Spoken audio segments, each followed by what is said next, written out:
Good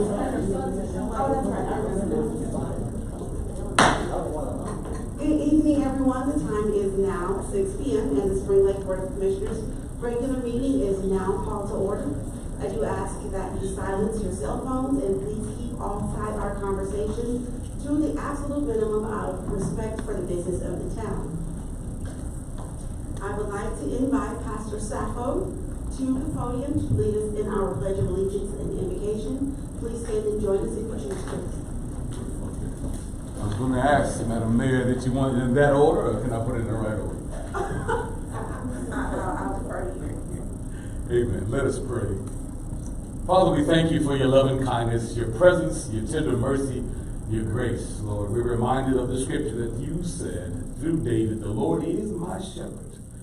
And then you said, praise God, yea, though I walk through the valley, the shadow of death, I won't fear no evil, because you promised to be right with you. Rod and staff that comfort us, praise God, helps us to understand that we're not ever alone, but you're always by our sides, Lord. So we won't fear, we persevere. Lord, we won't give up. We keep on going and moving forward. We know what right looks like, Lord, and we want to be able to, by your allegiance, by your guidance, make the right decisions and do the right thing, not just for ourselves, but for the community, for the people, for those that we represent. And so we give you now the glory, and we thank you for your blessings and your presence in our lives. And we give you the glory, honor, and praise in Jesus' name. Amen. Amen. Please join me in the Pledge of Allegiance. I pledge allegiance to the flag of the United States of America and to the republic for which it stands, one nation, under God, indivisible, with liberty and justice for all. God bless you. You may be seated. Thank you so much, Pastor Sappho. Bless you, dear heart. I will now move on to agenda item 3, additions and deletions.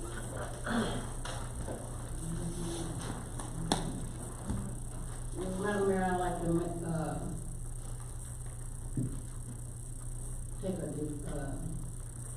remove minimum housing with Derek Maybe.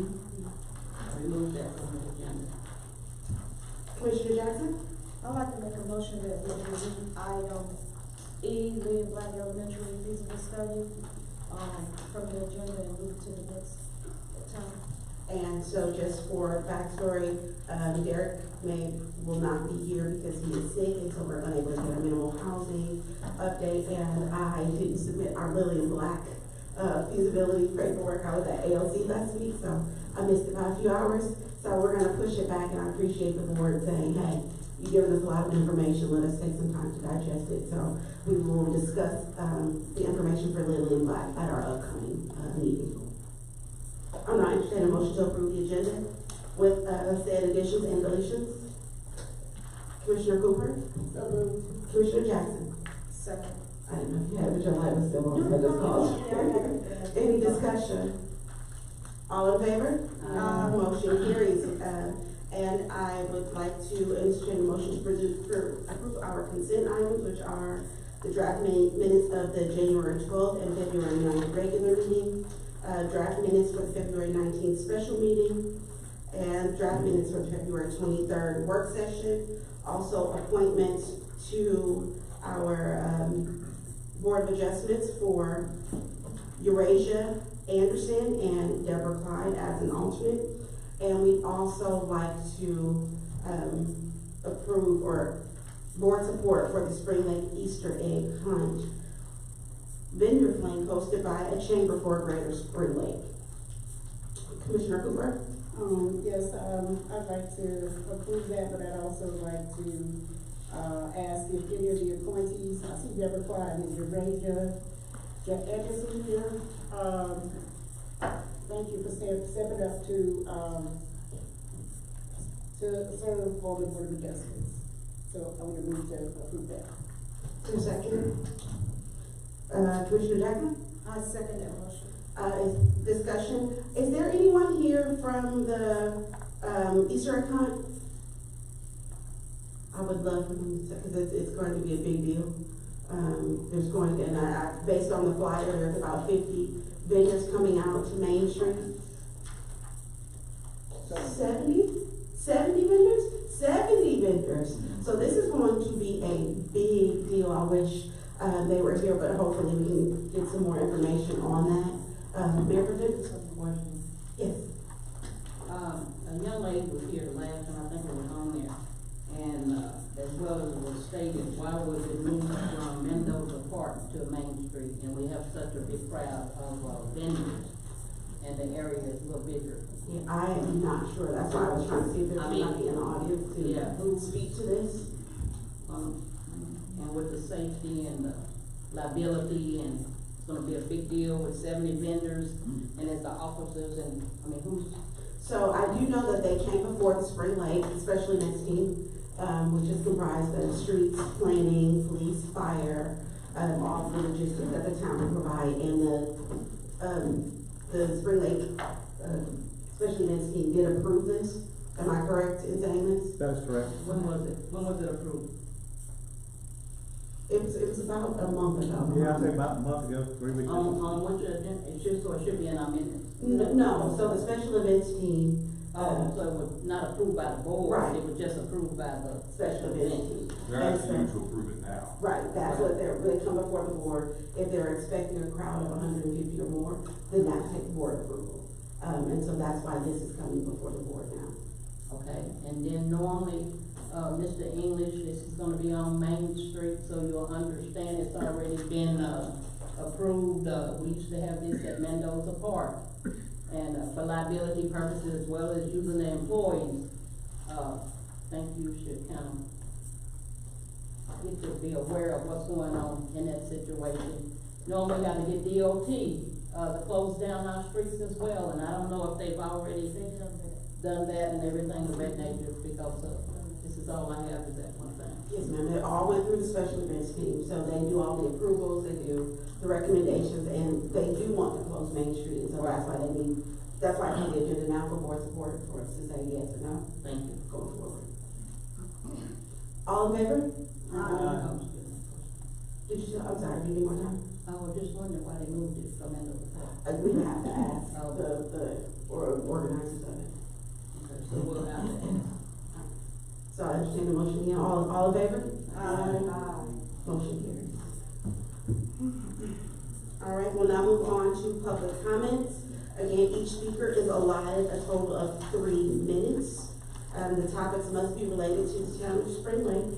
And there will be an alert on the screen to let you know, of your time. And please be mindful that questions asked directly to the board will be addressed at a later time, but they cannot be addressed immediately during your public comments. So we'll begin with, Sean Bridger about Manchester Elementary.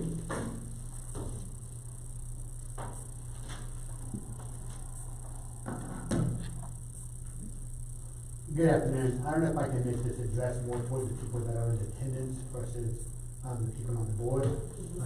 Ms. Anthony and Ms. Jackson have done a great job trying to support this effort. And if so, can I make my address more to people in the audience than towards you guys? Yes. Okay.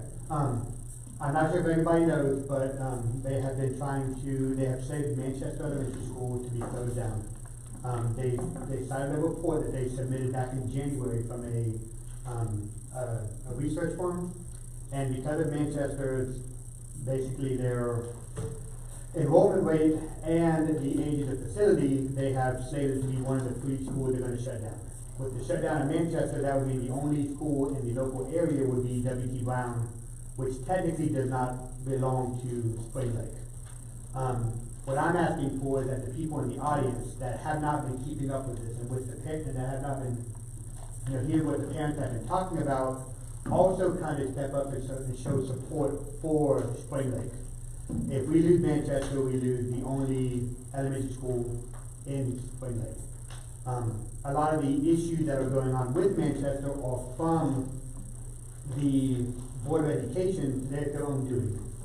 Deferred maintenance, not doing upgrades to the school to make it more plausible, not making, I think the central air problem, the plumbing issues that we all hear.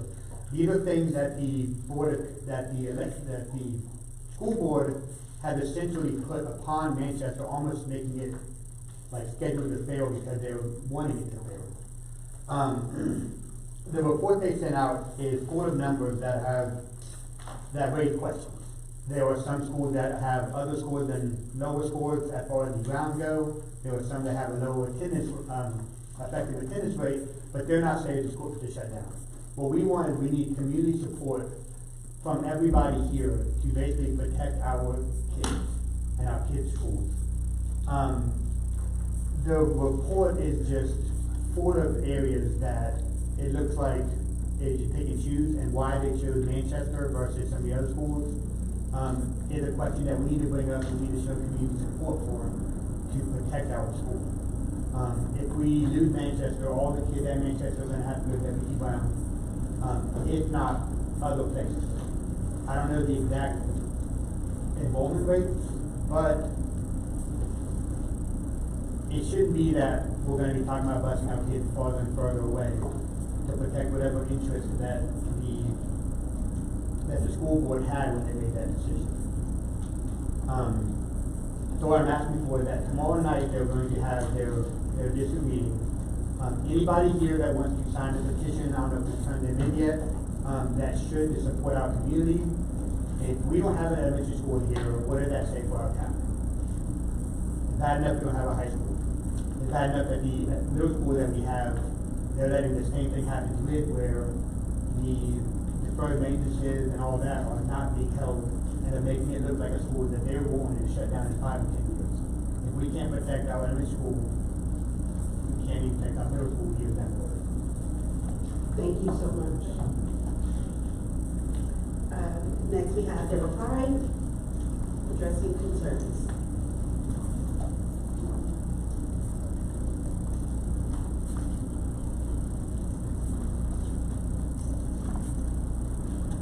Good evening.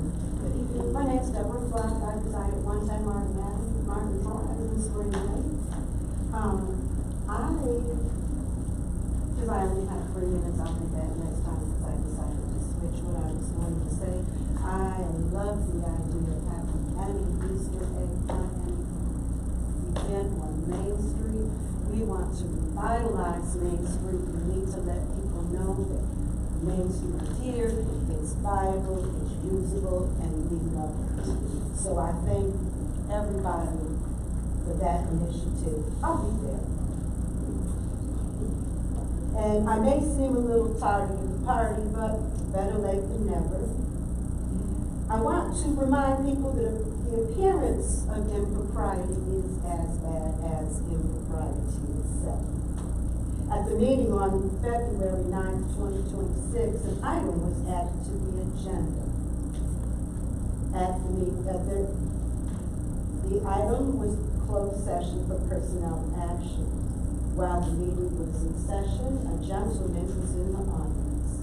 The meeting went into closed session and returned from closed session. I was shocked that the former manager, John Rory, was fired, and the gentleman in the audience was immediately hired as interim manager. I then found out that not all of the commissioners were aware of the action to be taken. It seems that there was a meeting before the meeting, and there possibly may have been a violation of the open meetings law. Mr. English, I'm going to be watching. I saw your resume and your social media on the internet. Fantastic. But I'm comfortable saying I would not have accepted this job.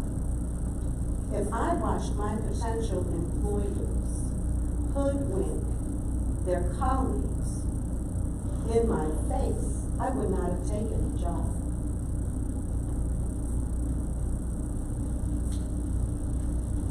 I am also concerned as a business owner, sir, will you be able to put Spring Lake's business ahead of you?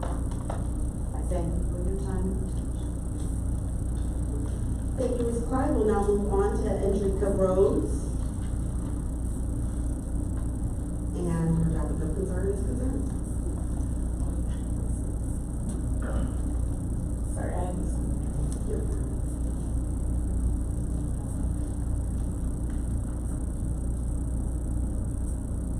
Okay, I'm not gonna really talk about the concern. I just kind of wanted to share something with y'all. Oh, and also I was doing a little research, looking at Harnett County stuff, and there's like a lot of, they use like a lot of grants and stuff like that. And I was gonna maybe just pass the info on to y'all that maybe if you could just look at it. I don't know if it's something that you can use, but it's something that they're using. Just a minute, all right. But if they can make copies for me, and you guys have them. All right. So good evening, Spring Lake. I know it may seem at times like I'm doing a lot, but honestly, I don't feel like I'm doing enough. So tonight, I wanted to share a story with Spring Lake on what made me want to speak up for people and men with children. So almost 6 years ago, a beautiful girl named Alana Washington was shot in a drive-by shooting and 2 days later succumbed to her injuries. I didn't need to hear why it happened. I didn't even want to know why, because honestly, it should have never happened. So I made a promise to Alana that I wouldn't stop until we found the people responsible for her murder. So I posted about her a lot, like all the time, until her killers were caught. So in conclusion, Alana Washington was more than a headline. She was a daughter, a child, a young life full of potential. She actually would have been turning 13 this year on March 27th. So remembering her reminds us why it's so important to care for one another and work toward a future where tragedies like this do not happen again. So I just want to end it with, please never stop advocating for children because they really deserve the best. You know, Alana can't be here with us today because she was murdered, but her killers were caught though. I will say this, she was murdered on July 27th and they caught her killers on September 10th.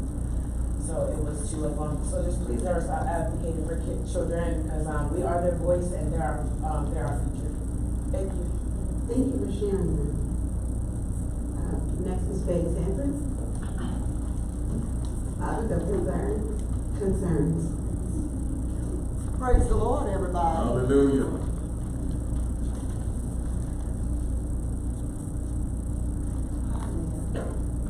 I'm in Sanford, 104 PD Drive, right here in Spring Lake.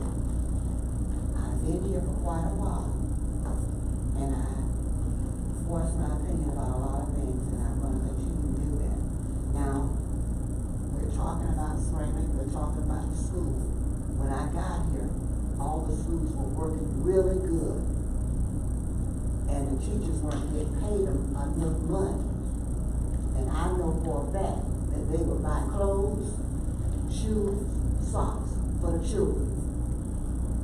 So why are we getting rid of the schools? We're going to keep our schools. We're going to keep our schools. The other thing is, and y'all hear me talk about this all the time, I want those roads repaired. When you do repair, they're all still bumpy. And just bumping all around on the road. It shouldn't be that way. The other thing is you got potholes, and when you fill them, it's not smooth. It's just like you still got potholes, and we need to correct those things. I see the kiosks, and I don't think too many people use those things. And I'm wondering why do we have all those around? So we need to think about the things that we're doing to get what we really need here in Spring Lake. You know, we live here in Spring Lake. We have children here. And our children need to have somewhere here to go. And I say that all the time. We need to have our children in Spring Lake, not Fayetteville and all those other places. That's what we need. And I'm talking about the egg hunt. That's fine on Main Street. We did it on Main Street before. But I like the park because it seemed like it was more open for the children. And the children seem to enjoy it. So we need to think about that too.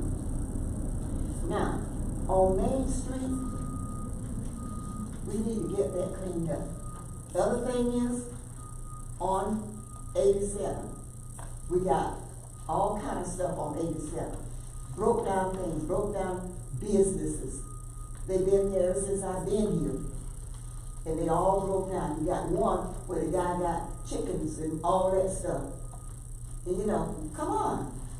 And that's on the main road. We need to get these things taken care of. Understand? We need to get them taken care of. I see the 30 seconds up here. And, but I tell you one thing, we need to do these things and be on the ball. It's not about us, but it's about the community. We're supposed to work together, not in separate, because none of you are famous. I'm not famous, and I'm not trying to be famous, but I want to do what I can for the people in my community. You see what I'm saying? And I don't broadcast what I do, and I see the red. All right. Thank you, Ms. Sanders. You're welcome. Much appreciated. Next is Mary Jackson, and the topic of concern is concerns.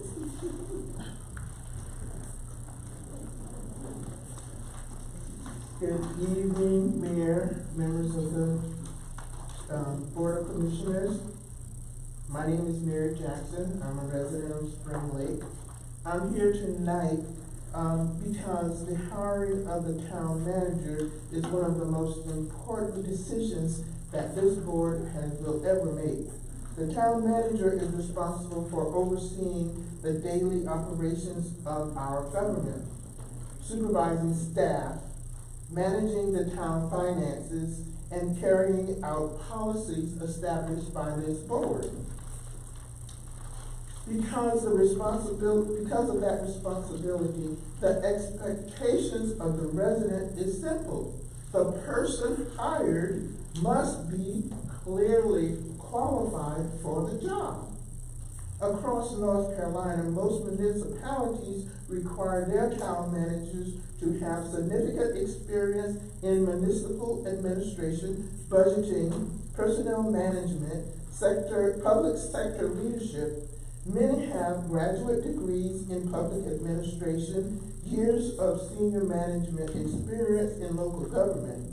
Many also follow the professional standards promoted by an organization like the International City County Management Association. When the residents of Spring Lake look at this hiring decision, many of us are asking one simple question.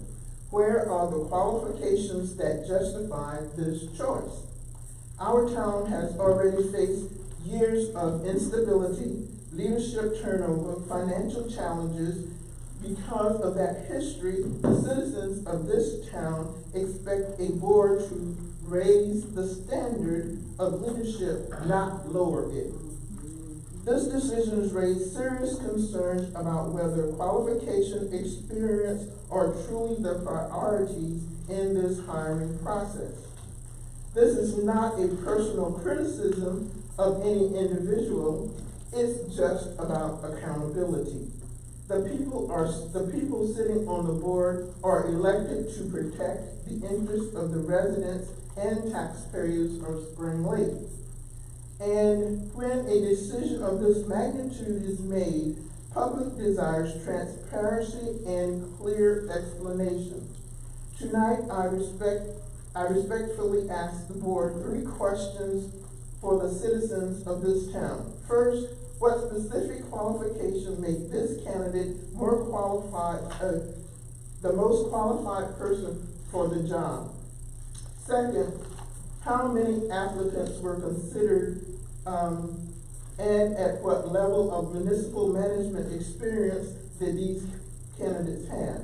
Third, what steps were taken to ensure that this hiring decision meet the professional standards expected for managing a municipality? Public trust in local government depends on transparency and sound decision-making. When residents cannot clearly see the qualifications behind a decision, it creates doubt, concerns, and in the community. I have a lot more, but my time is up. Thank you. Okay, we'll now move on to our next agenda item.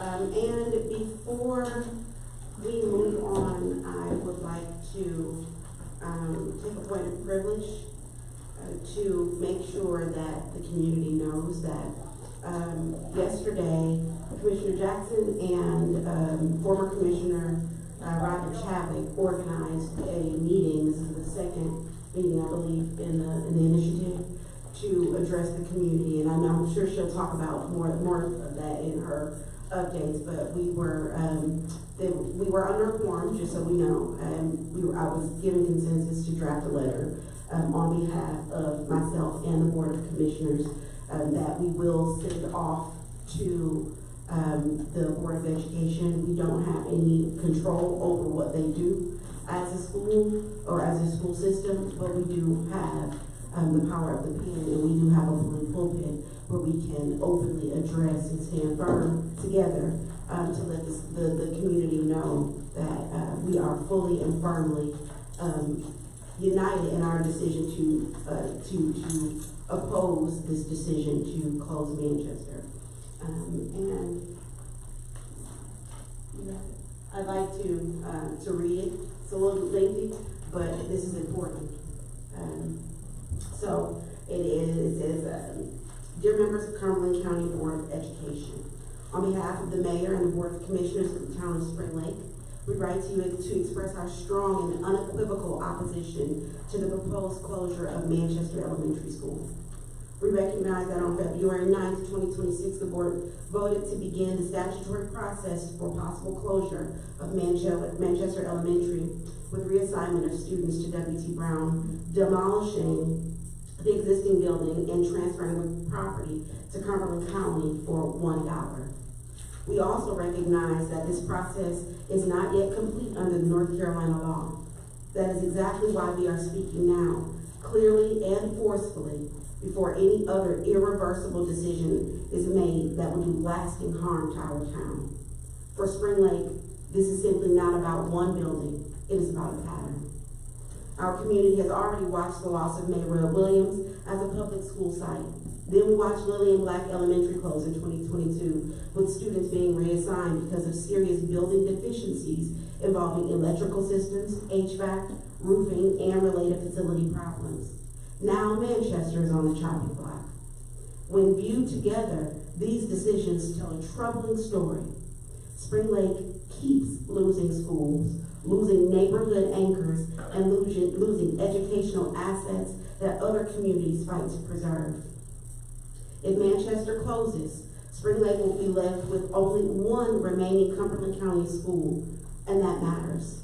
It matters for the children, it matters for working families, it matters for military families, it matters for the future of our town. Official districts and federal data show that Manchester serves a high-need student body, and Spring Lake itself is a community with a substantial child population and its deep ties to veteran and military-connected households. Decisions of this magnitude cannot be separated from the realities of who is being asked, once again, to bear the burden. This proposed closure also sends the wrong message at the wrong time. Spring Lake is working to grow. We are fighting to revitalize our community, strengthen our neighborhoods, attract investment, and welcoming families who want a safe, stable place to live. Communities do not grow stronger by losing schools.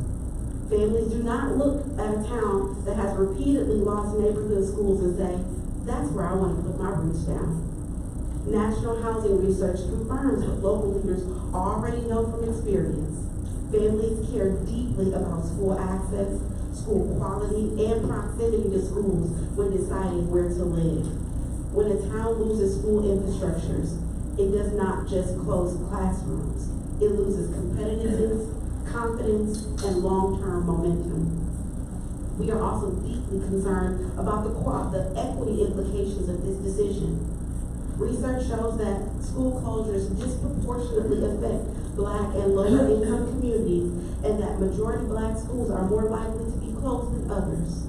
Spring Lake has felt this kind of cumulative impact before. Our concern is not abstract. It is rooted in history, in geography, and in outcomes. When one community repeatedly loses schools while the district points at deferred maintenance, underutilization, or aging infrastructure, people are right to ask whether that community has been given the same level of protection, investment, and priority as others. Those are fair questions, and your board should have answers for them before taking another step towards closure. The maintenance issue cannot be ignored. Cumberland County Schools' own facilities planning materials show a direct wide need of more than $800 million in repairs and upgrades, with hundreds of millions in urgent deferred maintenance need. Manchester is an older campus, but so are many of the schools across the district. Spring Lake should not be asked to accept the permanent loss of another school because aging buildings were allowed to deteriorate over time. Deferred maintenance is not a moral failing of our children, families, and surrounding areas. It is a system failure, and Spring Lake should not be punished for it. Therefore, we respectfully call upon the Cumberland County Board of Education to do the following. Halt the closure of Manchester Elementary. Reject any final vote that would permanently close the school. Provide the public with transparent, comparative analysis of capital investments across Spring Lake schools and similarly situated schools throughout the district. Work with the town of Spring Lake, Cumberland County, and other partners to identify a reinvestment strategy that preserves the school's access in our community rather than shrinking it yet again. Spring Lake is not a disposable community. Our children are not expendable. Our families should not have to watch their town lose another elementary school while being told to accept it as progress. We urge you to choose reinvestment over retreat, equity over imbalance, and partnership over another decision that weakens the confidence in Spring Lake's future. And this letter will be signed by myself and the other commissioners.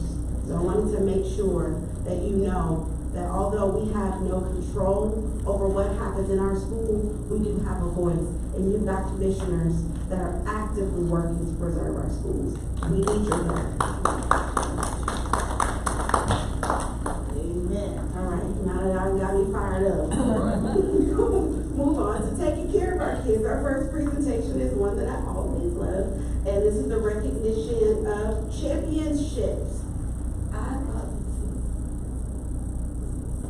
Okay, well, our Spring Lake Middle School Broncos have won our back-to-back Division III championship titles. Is there anyone here?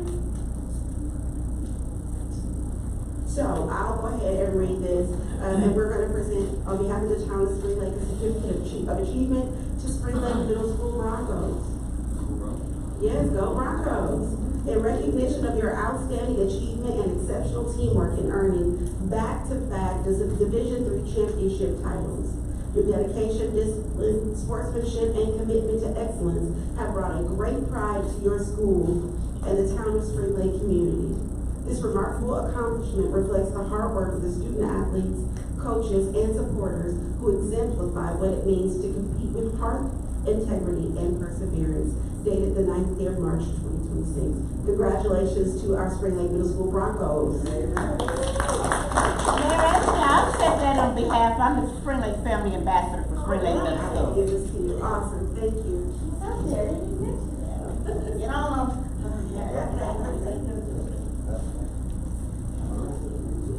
All right, we will now move on to our second presentation of the evening, and this is cybersecurity in our community. Ms. Rhiannon Holly, Department Chair, Cybersecurity, FTCC. You guys are not Rhiannon. Oh,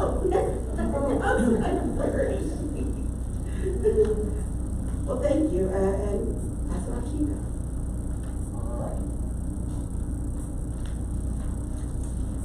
So, Mayor Anthony, members of this commission, it's very nice to meet you guys. I'm honored to stand here and present today. My name is Curtis Cooper.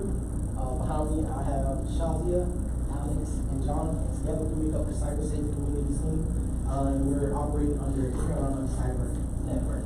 So today we're going to talk to you about education, more specifically, cyber education. Cyber education, right? So I believe that the more individuals know, the less they fear. And typically when I speak to individuals about cybersecurity, they tend to talk about phones or their devices and things of that nature, but it always comes from a place of fear, you know, due to the times. So we're going to inform you guys, because informed individuals, they tend to make better decisions, especially in regard to cyber security. So globally, there's a cybersecurity attack every 39 seconds. That's significant. In North Carolina alone, there are billions, literally billions of degrees of cybersecurity attacks in North Carolina alone. Why is that important? It's significant. It's significant because technology and networks and cybersecurity is everywhere. From the way we pay our bills, from the way we communicate with each other, the way I'm giving you this presentation right now is all technologically based. So today we're going to talk about why cybersecurity matters to the town of Spring Lake. We're going to discuss a few common facts or threats that individuals face. And finally, we're going to talk about how we can support you guys and help you navigate some of these challenges. So without further ado, I'm going to have Alex come up here and take it away. Thank you, Chris. Like Chris mentioned earlier, everything in our lives today is shaped by... You want to hold that microphone up? Yeah, this is better. Thank you. Thank you. Like Curtis mentioned earlier, everything in our lives today is in some shape or form connected to the internet. Most importantly, the services that citizens utilize or benefit exclusively, such as emergency systems, 911 call centers, dispatches, fire monitoring for those that live in apartment complexes, businesses, and so on. Public infrastructure, such as water and waste treatment, town records. Why this matters to the public services and community trust. Small towns are susceptible to being targeted by hackers because they don't have systems and resources like bigger cities do to protect and deter cyber attacks. Additionally, most small towns and municipalities. A great example of this is the May 2021 Colonial Pipeline hack, which many of us remember resulted in fuel shortages and disruptions throughout the southeastern and parts of the northeastern United States. This is a little bit more close to home because we felt the impact here in North Carolina due to very limited fuel availability, and gas stations were becoming crowded and gas prices were soaring. Another great example of this is wastewater treatment facility in Florida back in 2021 February. It was attacked and remotely accessed. What happened was a system operator was sitting in his station monitoring the systems, and he noticed his mouse cursor moving across the screen. So at that point, he realized that they were being attacked and acted swiftly. Had the attacker succeeded, they would have contaminated the wastewater systems of that Florida residence, of the Florida town. This goes to show how vulnerable our systems could be and why cybersecurity is important in public services and community trust. Why this matters for personal data? Get a little bit more personal now. Personal data is what defines us as individuals and further reinforces what we call personally identifiable information, or PII. This is information such as social security numbers, credit card numbers, driver's licenses, and banking information, which are connected to payment portals and all of the internet, e-commerce, etc. It's important to note that these areas are secured and protected by encryption and resources such as multi-factor authentication. You utilize multi-factor authentication to ensure that it is you yourself making sure that you're accessing those systems and your data is encrypted and secured. The old school mindset isn't always the best or more secure way. We must adapt and advance with technology. You just can't leave your password written down underneath the keyboard on the sticky note anymore. You can't leave it written on the board for everybody to see. Anyway, it's a little bit more sophisticated than that now. You gotta use password managers and ensure that it's properly secured and encrypted. And now to Shazia for some more information and risk factors.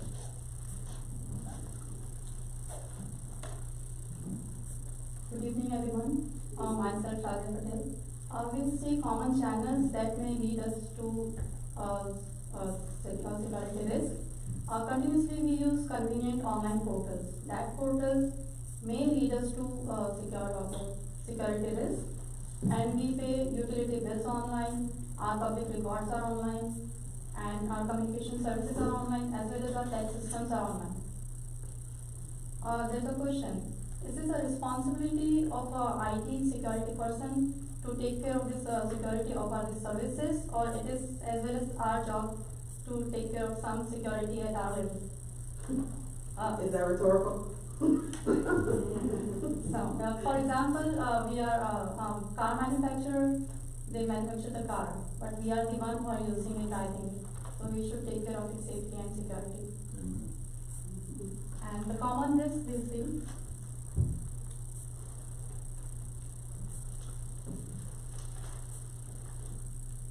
Common risks are we make weaker passwords, and if we are using a weaker password, that password can easily be hacked, less than a second actually. And if they access to our password, they can access to our system. If they enter to our system, they can literally disrupt almost all the functions. And if they they block the system, then they will ask a ransom. So this is a big problem. And the next risk that we do not upgrade our antivirus system, we do not upgrade our web applications, as well as there is a phishing link. An email, if the email is not legitimate, there is a link. It may can lead us to give access to a hacker to our system. So that link is called a phishing link.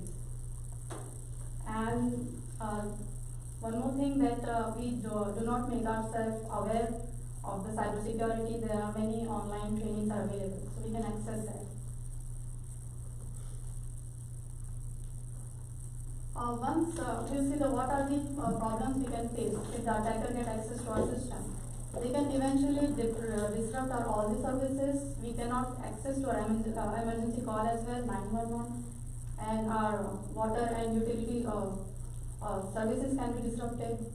Even the data breach, our public records can be hacked, they can be blocked, they can be stolen. They are very personal and they are sensitive. And lastly, the higher thing is the financial loss. If they get access to our system, they can block it and they may ask for ransom. And even after credit card reports, everything can be hacked. And when our services are get disrupted, we have to rebuild it, and for that we have to pay a payment.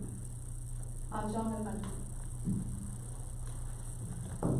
Good afternoon. So we've given you a lot of information in a very short time. But the big $1 million question is, how can we help you guys? So we work with small towns to identify possible cyber risks in a way that's both structured and non-intrusive. Our assessments focus on publicly available information as well as conversations with your staff and employees. We're not assessing your systems or touching your networks. We're simply putting a look at your policies and procedures, but from an outsider's perspective. And all of this comes to the city or the town of Spring Lake with zero financial costs.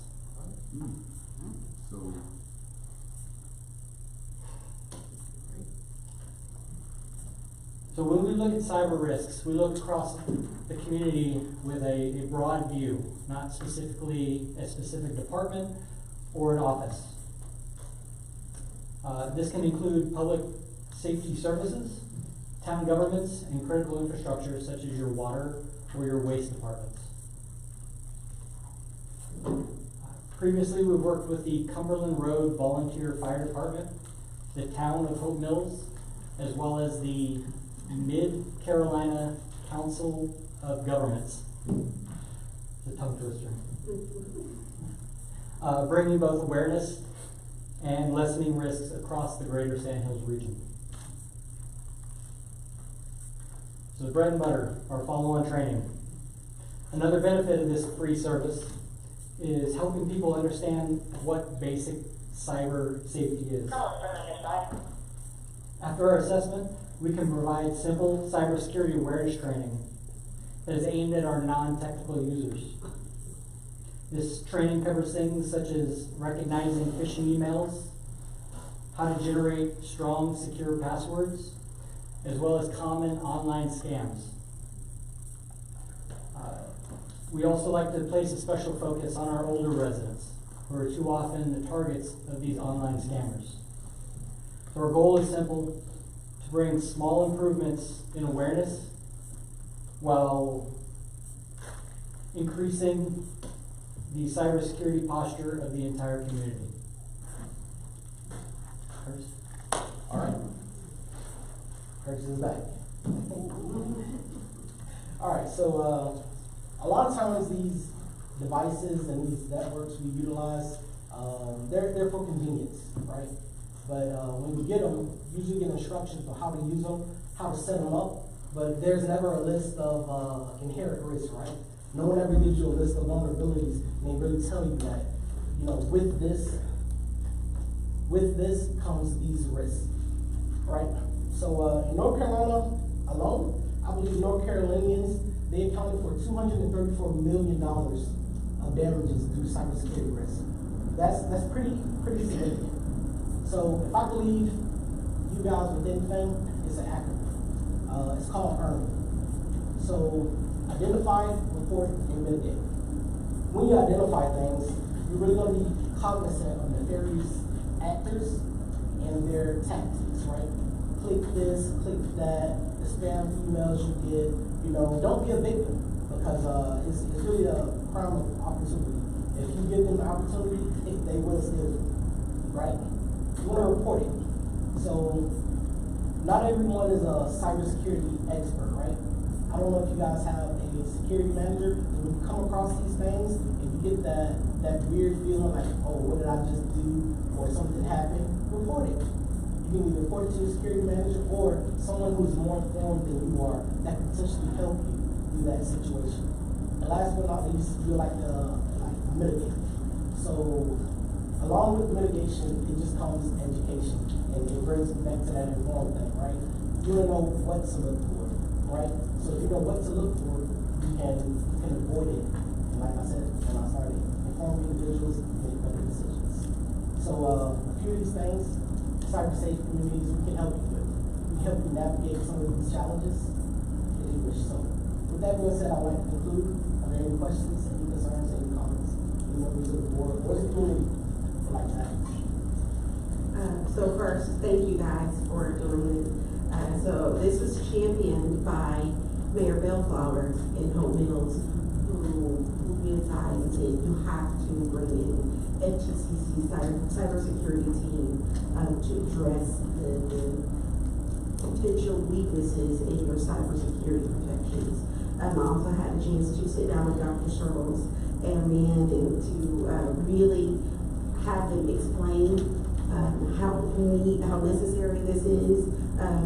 It's not right, but we've got a town password. Last when you were presenting, our old Wi-Fi password is literally right here in front of me. So I know that the need is absolutely there, and there's always room for education. So I welcome you guys, and if it's at the pleasure of the board to, you know, come in and assess our systems, assess our practices and policies, and show us how we can become better. We've experienced cyber attacks before. We get phishing emails quite regularly, and so this is a great time to educate the board and the staff on how we can become more secure, because nobody wants their water services to be disrupted. Nobody wants, you know, our financial information leaked. We've been through enough, so this is a good thing, and I welcome it. I sent you Commissioner Cooper, followed by Commissioner Jackson. Thank you, ma'am. Thank you also for coming and doing this. I did have a question. What popped in my mind is PCI compliance. That is cybersecurity, right? Sorry? PCI compliance. PCI compliance. PCI, what's your acronym for it? It's payments, taking payments. Oh, so online payments and things you get like Yes. Yes, ma'am. So would you recommend a town this small have PCI compliance training if they're taking credit cards? I would, because I mean it's a form of convenience, but I mean it's also open to the web, because you can do it online, right? It's like an app or something like that. I mean by all means, as long as there are security practices in place that, you know, could mitigate risk to that, I don't see a problem with it. All right, thank you. I appreciate y'all coming out. I think the importance of it is very, very needed. I would like to see y'all come back and maybe do some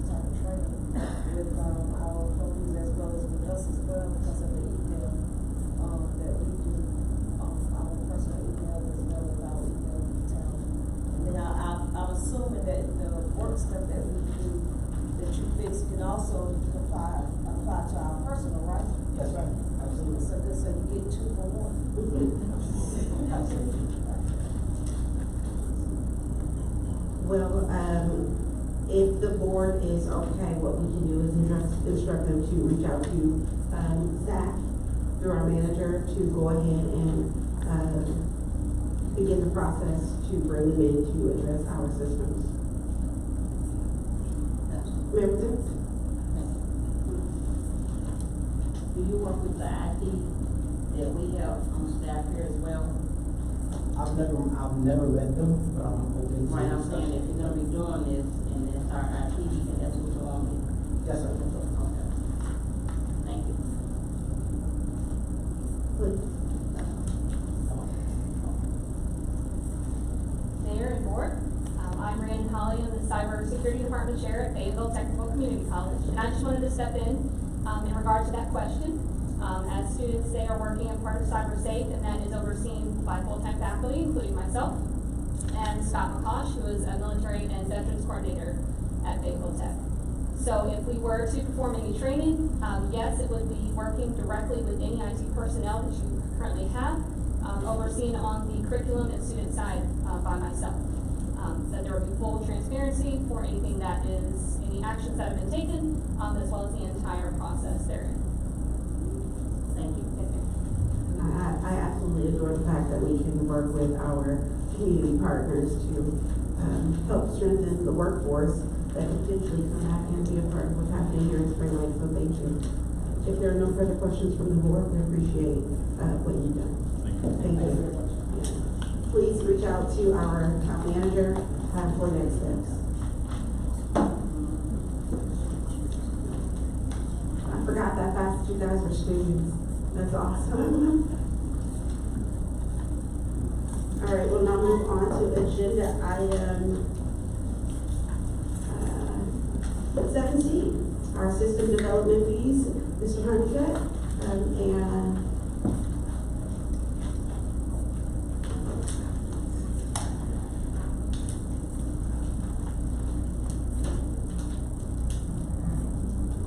good evening. I'm David Honeycutt of McGill Associates, Principal Finance Office Manager with McGill. So I've been asked to talk about system development fees. I think. Can you pull that mic closer? I just want to make sure that we can. Put the podium here. Okay. Is that better? That's a little better. Thank you. So it's different. So I think some of y'all have heard about system development fees to a degree previously, but I'm going to kind of start from the beginning, go through what the process is, what this is, and what we've done in our financial study for adoption of system development fees. Look right here. Thank you.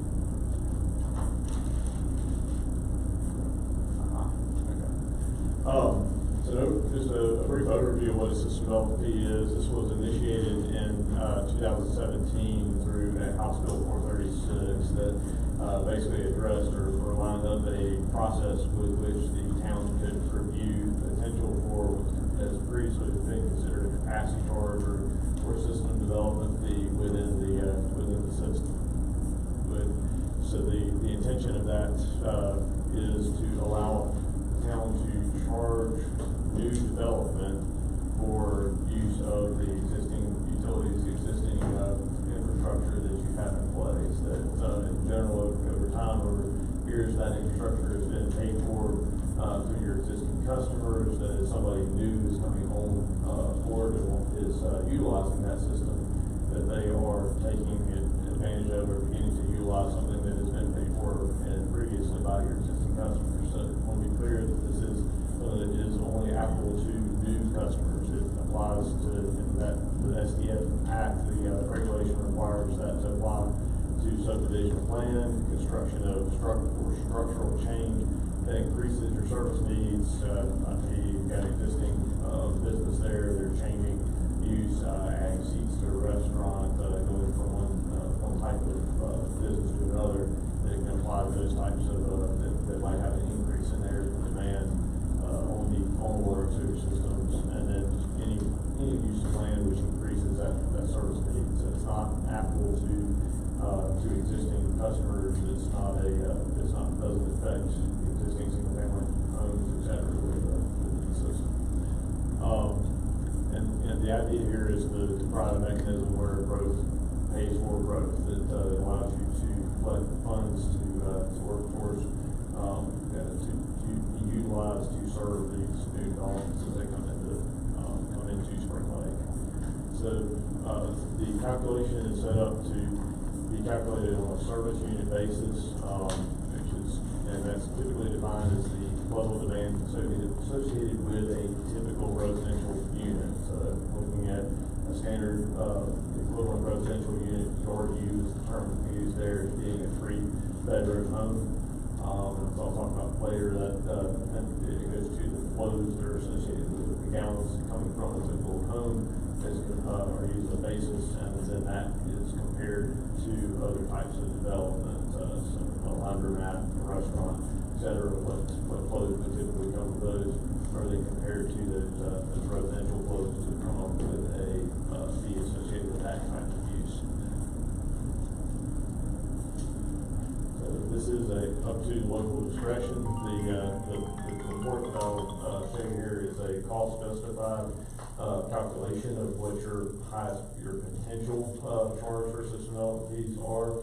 The board makes the final decision there, and you can adopt that at any level up to the maximum within that system development fee. So you can choose to do not implement a system development fee at all, or you just decide that you want to do that at 50% of the level that is allowable within the calculation, and that's really a decision that's up to the board. That kind of covers my main slide. I just wanted to. So a couple things to consider there is that the intention here is to recover a portion of the community, the construction costs of your infrastructure that's in place. If you do not implement a system development fee, then basically what ends up happening is that those improvements are covered through your rates. So as you grow, as you try to pay for that infrastructure, the only income you have in the enterprise fund is through the rates. So by having a system development fee that allows the new development coming in to buy into the system and to help pay for potential future expansion of that system, it provides another revenue source where, again, that growth is paying for growth.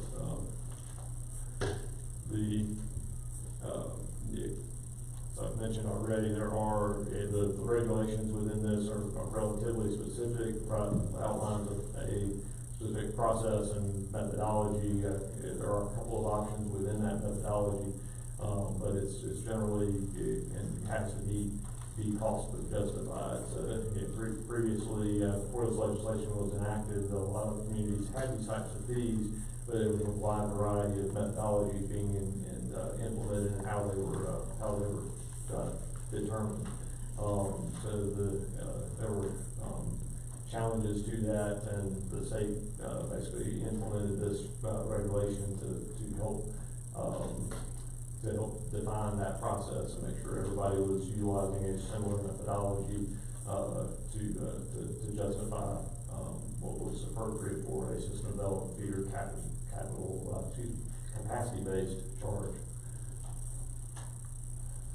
So there are three principal methodologies that are used in that system development fee calculation: the buy-in method, incremental marginal cost method, and the combination thereof.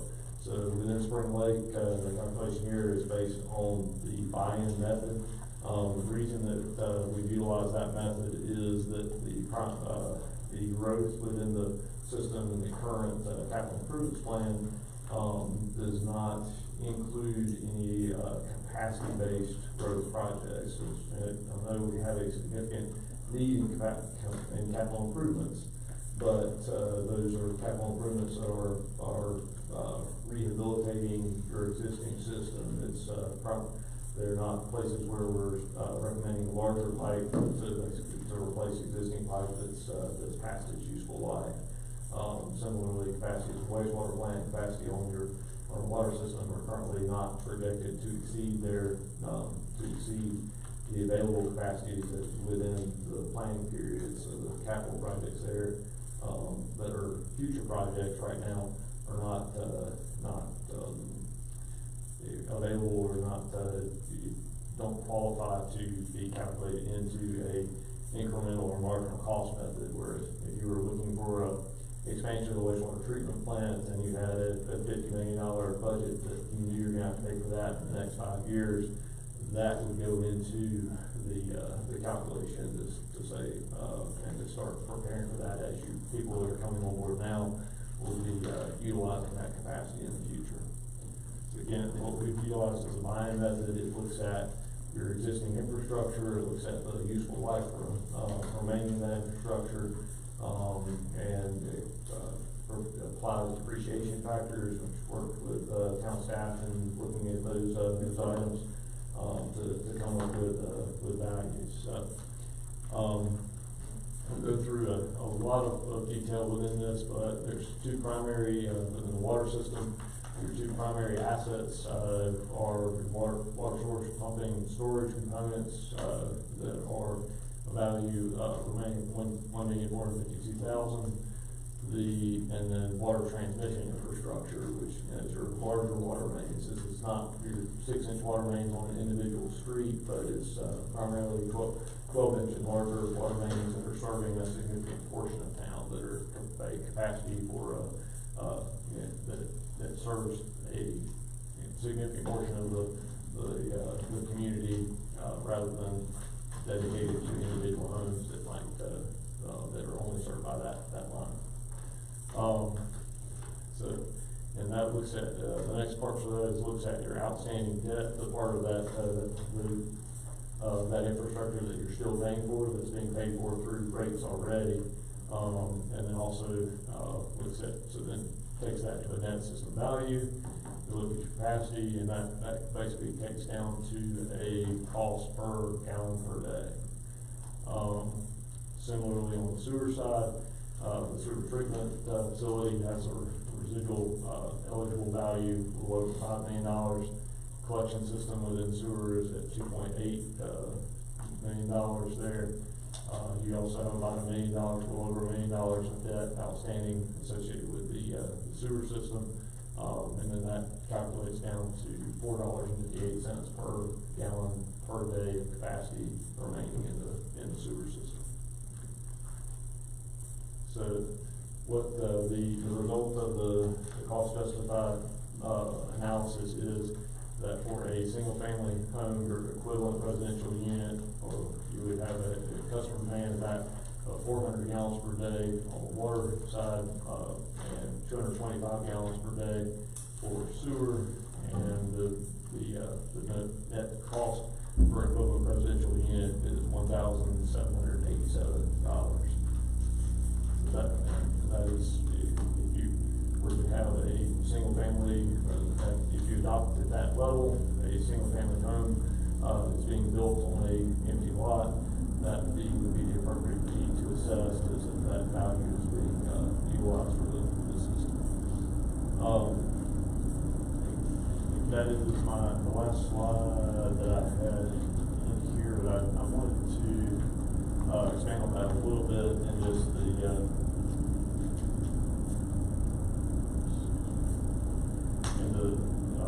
process of which you would adopt a fee.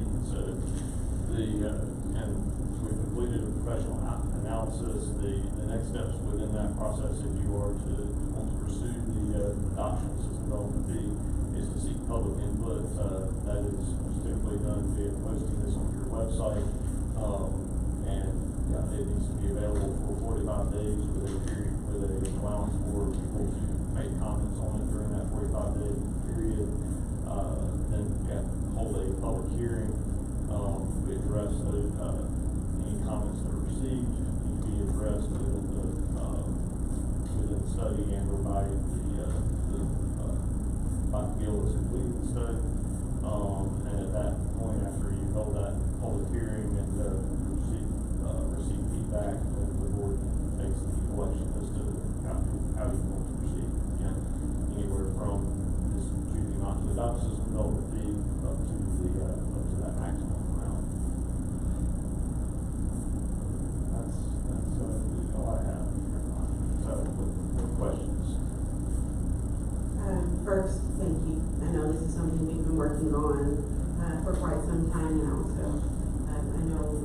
well as we are ready to put some teeth into this project. So just for the sake of making sure that we are completely clear, can you reiterate who's going to bear the cost of the system development fees and why this is important for the town to do?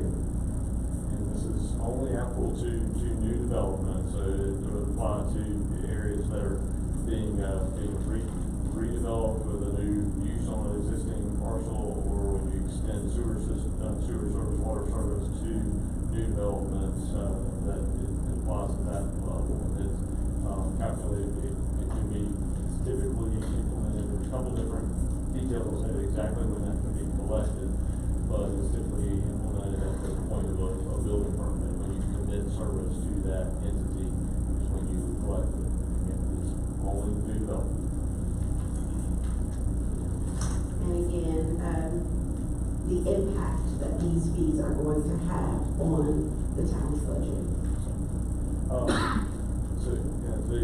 The impact is intended to help that new development helps to pay for infrastructure, to pay for the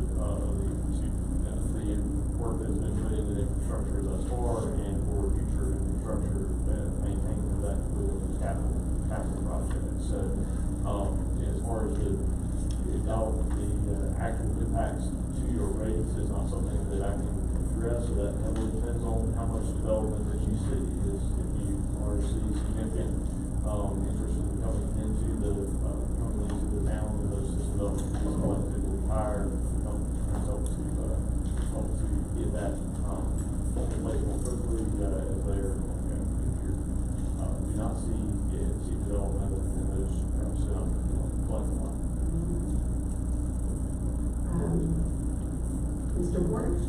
Yeah, just briefly, just so the board can understand like what this means in real dollars. So pick whichever rate you want. But for example, a few months ago, the board approved an apartment complex, and I can't remember exactly how many units. 240. So picking just a rate, no one's going to hold you to these numbers, but what kind of money would that potentially mean for the town of Spring Lake that would be paid by the film? Sorry for the floor math. Yeah. I'm pulling out the calculator. Calculator. Yeah, it's like, let's just say they're all one bedroom, so the math is easy. Or two bedrooms. Well, we would typically, we look at that as an equivalent residential unit as being that matches the calculation on that. So if you have 200 units, just to make the math funny, that would be $357,400. Obviously, 200 unit subdivision or a apartment complex is not something you see regularly, but it does have significant potential. That's money the town can use just for water and sewer or infrastructure? Yes, it's just for water and sewer infrastructure, and there are limitations on that as to, or it has to be towards capital projects. It's not just something that can be used on your day-to-day operational costs, but for capital projects. And if they don't adopt it, that's just money lost. It is, yeah. Thank you.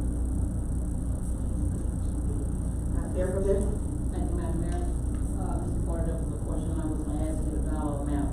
I do see that it states here for the system development fees, that is a one-time charge access to the new construction on those, and you stated for the new development for that one time for the economic growth of the town, and this is just an estimate of the amounts that you have. So I kind of see it as a plus for the town, getting more information on it. And as you did state when you put it out there, this just for the new growth of economic development. I was having a hard time kind of understanding and hearing it, so I'm going to go back and do a little more studying, as well as the General Statute 162, to put it out there to the citizens, so the citizen can understand and have any questions, and with the 45 days and then put it out there and have a public hearing as well. Thank you. So, just the purpose of what we're doing right now is we're pretty much giving, staff the go-ahead to work with, Mr. Honeygood to set up these system development fees. It'll come back before us again, and we'll go through that whole process. And then we'll know exactly what the amount is about. Do you need tonight, do you need the number or the percentage that we're expecting to, use for the system development, be it half or 100, or will you come back with those recommendations? The percentage would be up to the board there to at what level you would want, the board would want to adopt that. The procedure generally, once you post the study on the website, have that 45-day comment period, and you can make the decision at the end of that period to adopt and at what level you want to adopt. So now you don't need to make the decision on if you want to adopt the full fee or at 50%, or you can phase. I've seen some communities phase it in. Sometimes to try to look on the opposite side of this slight bit is I think the current concern I have seen some communities have is in adopting a system development fee. So it does provide put some additional burden on the developer coming in. Can be a discouragement if it was too high too high is probably not the right word, but a higher system development fee can be a discouragement to new development, and that they're going to have to account for that cost as they plan for those items. So it's something to consider, but again, it's trying to make sure that the growth is paying for the growth that the citizens of Spring Lake have already invested in. Absolutely. The famous statement we heard come from this dais quite often was, we don't want the been years to have to pay for the come years. So basically, we don't want our tax-paying residents to be additionally burdened by new development coming in, being new pipes being installed, street and maintenance, and the staff that goes into maintaining these developments in these areas. So the point of the system development fees, and thank you for Mr. Honeycutt for putting that out there, but normally that's not a big deterrent. Most communities have these types of fees in place for developers to come in and making sure, again, we're not placing the brunt of new development on our residents that are already here. So, are there any, there was another question? It was answered because I didn't, normally when we have new development come in, we try to offer an incentive. And if we're not offering an incentive, then, so hopefully that they see that Spring Lake is attractive enough and we're close to Fort Bragg and we have something to offer them.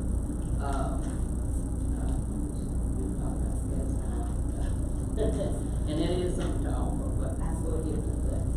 Thank you. All right, so thank you.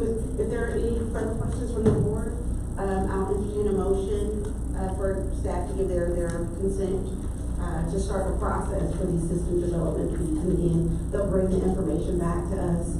We'll go through the statutory requirements and host a public hearing and make our decision on moving forward with system development fees. Commissioner Hooper? Mayor Pro Tem? Any discussion? All in favor? Motion carries. Staff will take care of this and bring this back to us once they figure out what's happening with our system development fees.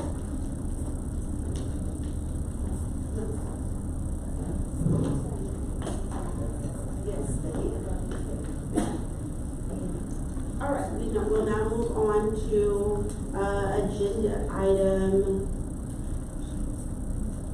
We're going to move on to agenda item 8, and this is our public hearing ZON 260002, initial rezoning from ONI Office and Industrial District to R5 Residential District, or to more restrictive zoning district for parcel comprising 0.34 plus or minus acres, located on the south side of Bruce Street, 100 feet west of Broad Street, Spring Lake, 28390. Matthew Mottinger. Can you correct me? That's correct. Mottinger, is that correct? That's correct, yes. And you are Planner 1 for Cumberland County Department of Planning and Inspections. Well, welcome. Thank you. Good evening, Madam Chair and members of the Board of Commissioners. My name is again Matthew Boninger. I'm a Planner 1 for the Planning and Inspections Department and the current Planning Division. I'm here to present case ZON-26-0002. The applicant and owner is George G. Farrell III. There's no agent, and the request is to go from O&I, office and institutional, to R5 residential, with the intent for residential. And the subject property is approximately about 0.34 acres in size, and outlined in red. The subject property is currently vacant wooded land, and the surrounding uses in a clockwise fashion go from single-family residential to the north, multi-family residential and single-family to the south, and institutional as well to the west. This is the current zoning map, highlighting that the subject property is currently zoned O&I, office and institutional. To the north is the planned neighborhood district.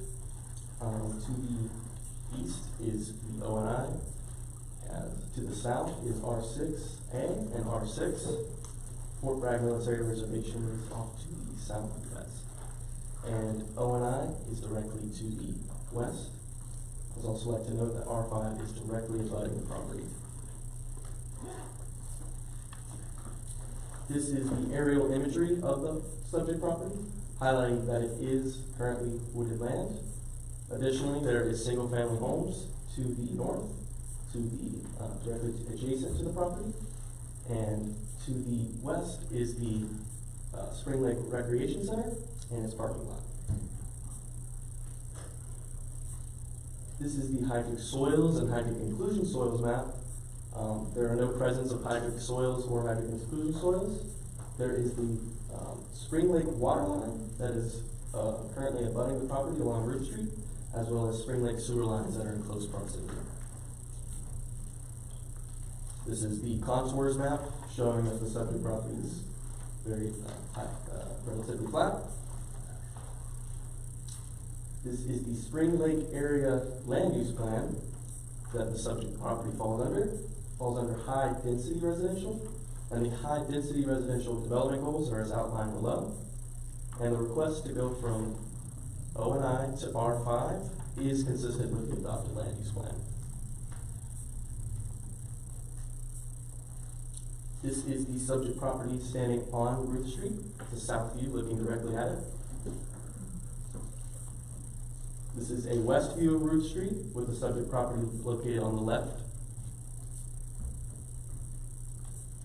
This is a north view standing on the subject property looking across the street. And this is an east view of Ruth Street with the subject property located on the right.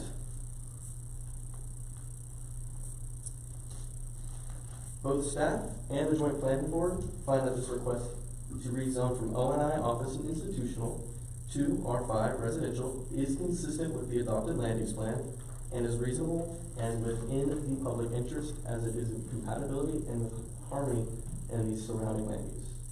And I'd also like to add that the 0.39 acres should be 0.34 on this slideshow, and that is approximately about 14,800 square feet.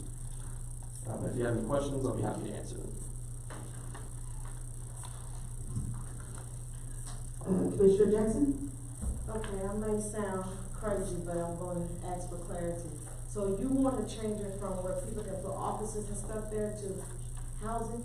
Is that what you're saying? Correct, that is So the OI is the office and the residential is the housing? Yes, yes ma'am. Thank you. Commissioner Cooper? I was looking this up, and the property directly beside it was recently changed to R5, correct? Last year or something? According to the 10-year zone case history, it was not recently zoned in the last 10 years. Well, we granted a variance then. Not the subject property, the property adjacent. Yes, the property that is R5 directly next to it. I do not see any rezoning case history for it. But I am not aware of any variance on the property directly adjacent to it. We'll give you just a second. The property, right, if you're looking at it now, to the right, it was rezoned from O&I to residential, but I would have to look back, but it's been within the last couple of years. Yes, thank you. So I too, struggled with rezoning one potential property, but finding out that the property adjacent is residential. Whomever rezoned this area, I believe had the future plans of the town of Spring Lake in mind, making sure that there was room for expansion for office and industrial around our town hall. However, again, with the recent rezoning of the property adjacent to it and the properties to the rear of it both being residential, I would say that this would be the proper move just to make that one lot contiguous R5. So if you have another, are there any other questions or comments from the board? Thank you so much, Mr. Tell me your name one more time. Matthew Monitor. Monitor. We have one more? I'm sorry, Commissioner Jackson. I know some of them said that it was, and you've not seen it. Is that something that we really need to know for sure if it is, and why it's not on your records? When using the Cumberland County GIS, at times some data may not be uploaded into the rezoning case history. So Can you just double check? yes, absolutely. Commissioner Cooper. Yes, so that was, that's right next to Phyllis Wade's home. And, we had to do the variance because, there was some legal issue with her home being zoned O&I. And so I think we took it up with the Board of Adjustment, is that what we did? I'm not sure, but I can still find out what date that we did. Double check. Yeah, I don't mind checking. So if we can do that, what we'll do is we'll go ahead and move on with the public hearing. And we will deliberate after the public hearing, we will be able to deliberate on how we move forward with that additional information. Now, this was for rezoning case history. Now, if it was for a Board of Adjustment, it may not be for rezoning case history. Say that again, I'm sorry. Since it's rezoning case history, it is different from the Board of Adjustment case history. So that may be the reason why it is not on the statute. Because it's two different things. Yes. I don't believe this one was one that went through the Board of Adjustment. Any rezoning case would have to be heard from the dais. It wouldn't go through Board of Adjustments. It just counts for a little research. Yeah, and Carly's gonna look that up now, and we'll have the information hopefully before we make a decision on the approval or denial of the rezoning. Yeah. She could get finance if it was O&I. That's. And we'll bring that, she'll get the information, so what we can do, thank you, one more time, Matthew Monster. Thank you, Mr. Monster, for your report. We will now, move on to our public hearing. Is this the public hearing referring to what we're just talking about? Right now, well, I'm gonna open the public hearing right now. Don't you think we need to find out, make sure the information is correct first? We'll get that after, so before we make a decision, so the public hearing will happen, where we're allowed to hear, the residents speak for or against what we're going to vote on.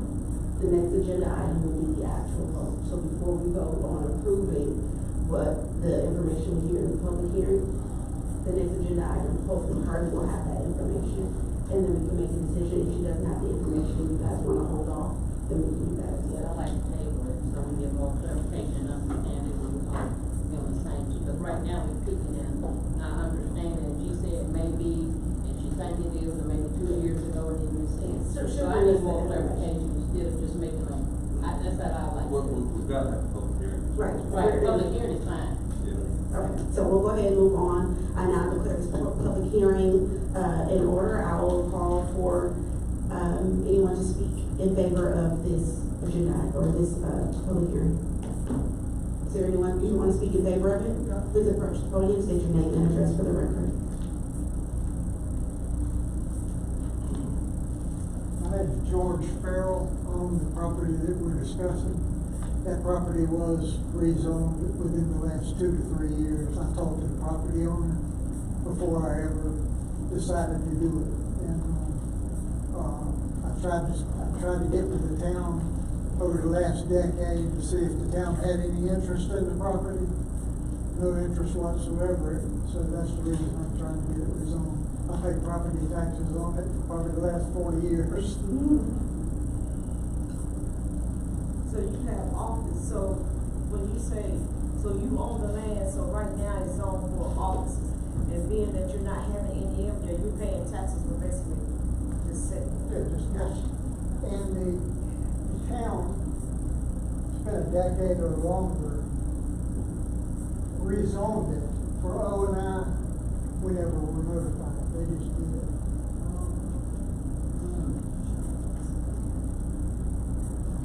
That's all I gotta say. Thank you, sir. Is there anyone else to speak in favor of this rezoning? Last time, is there anyone here to speak in favor of this rezoning? Is there anyone here to speak in opposition of the rezoning?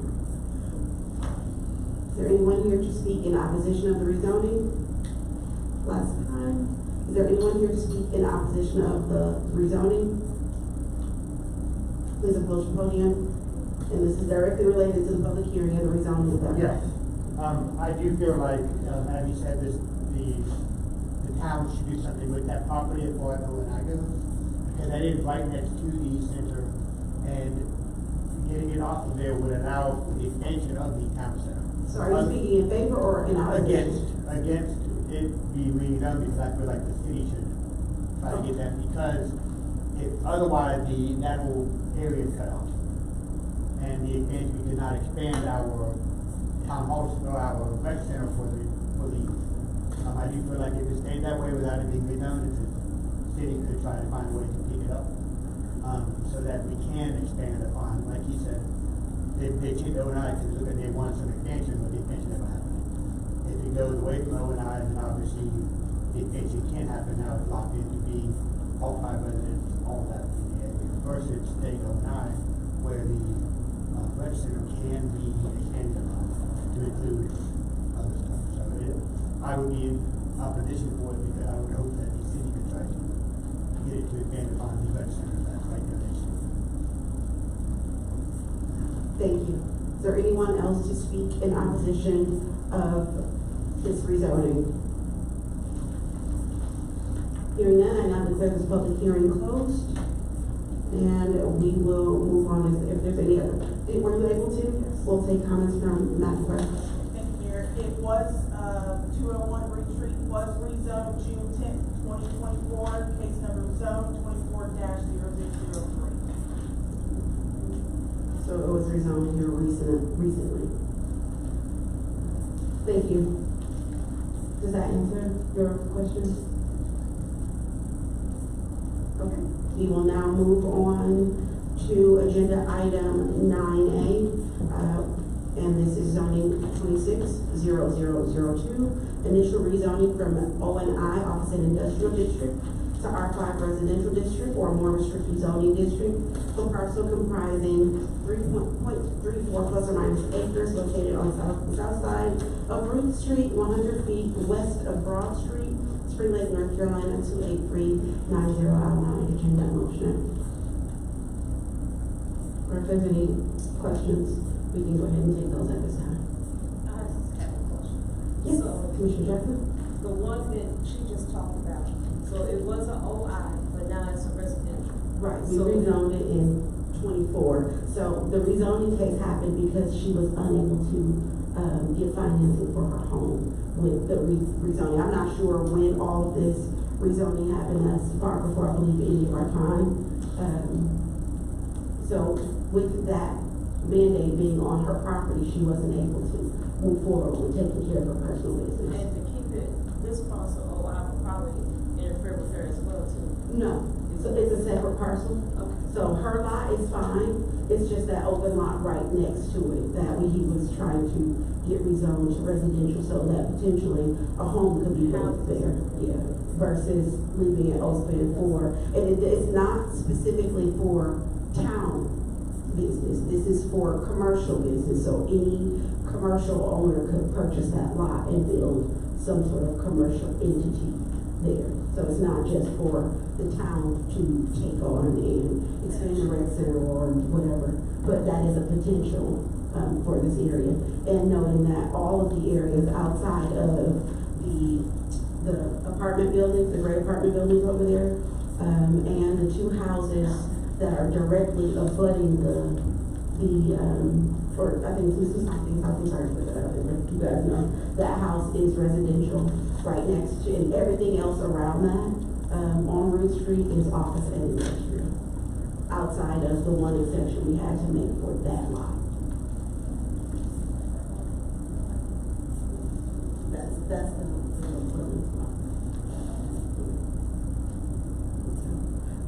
again, go ahead.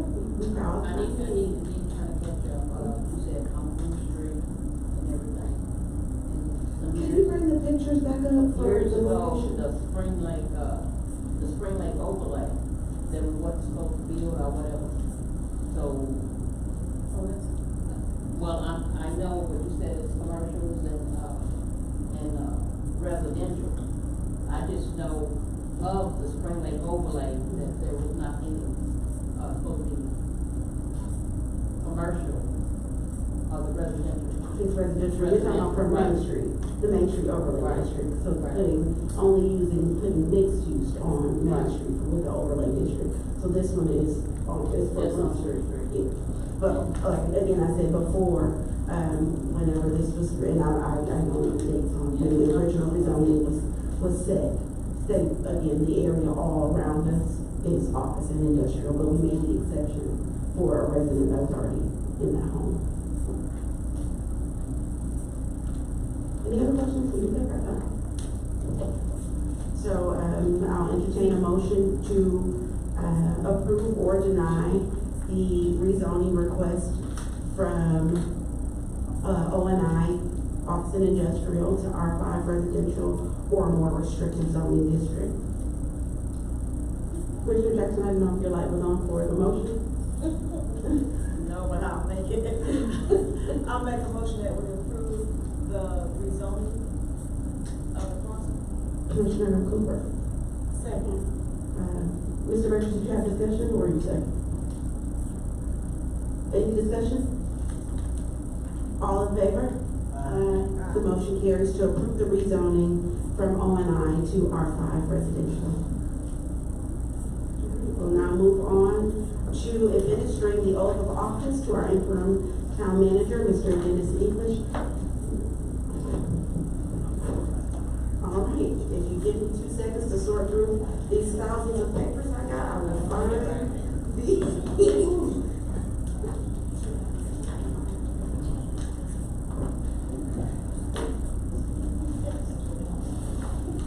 I know I got it in here. I got a bunch of papers. Hold on, y'all. Okay, 176.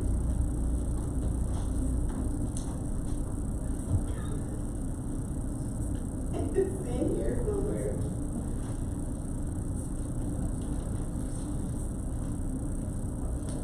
Yes. I literally just had it, but I shuffled the papers around multiple times and stuff. I think that's that.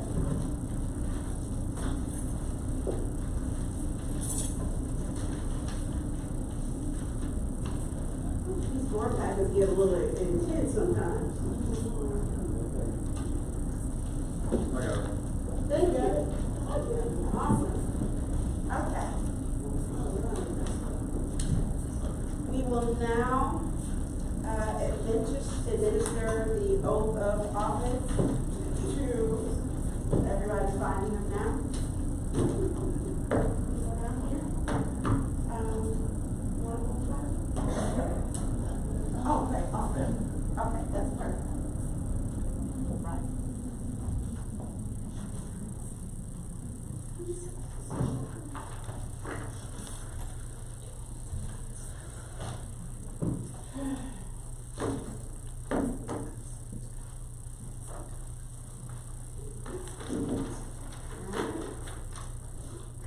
raise your right hand, placing your left arm on the Bible. And repeat after me.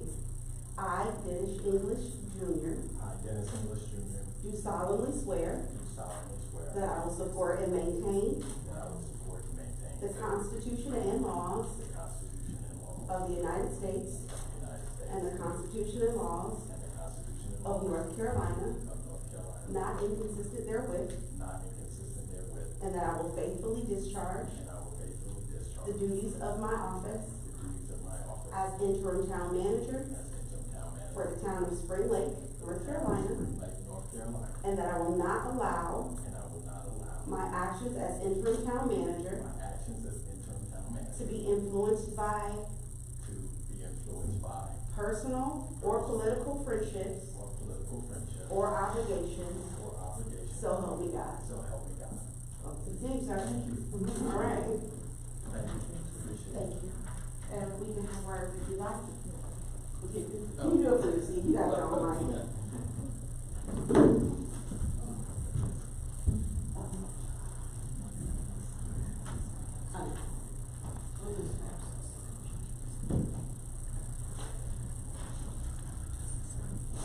Mr. English? Yes, thank you. Thank you so much for that opportunity to provide my oath. Once again, I just want to reiterate my commitment to this town and this opportunity. I am very humbled and excited and also looking forward to this challenge. And I want to thank my Lord and Savior for this opportunity. Well, I know if it wasn't for him, I would not be in this situation. So I just want to give honor to him for that as well. My family wanted to be here, but they had some other things, some other obligations with the children tonight coming from Durham. So I just want to say that thank you all for this opportunity, and I look forward to continuing to serve the town of Spring Lake. Thank you. Absolutely. I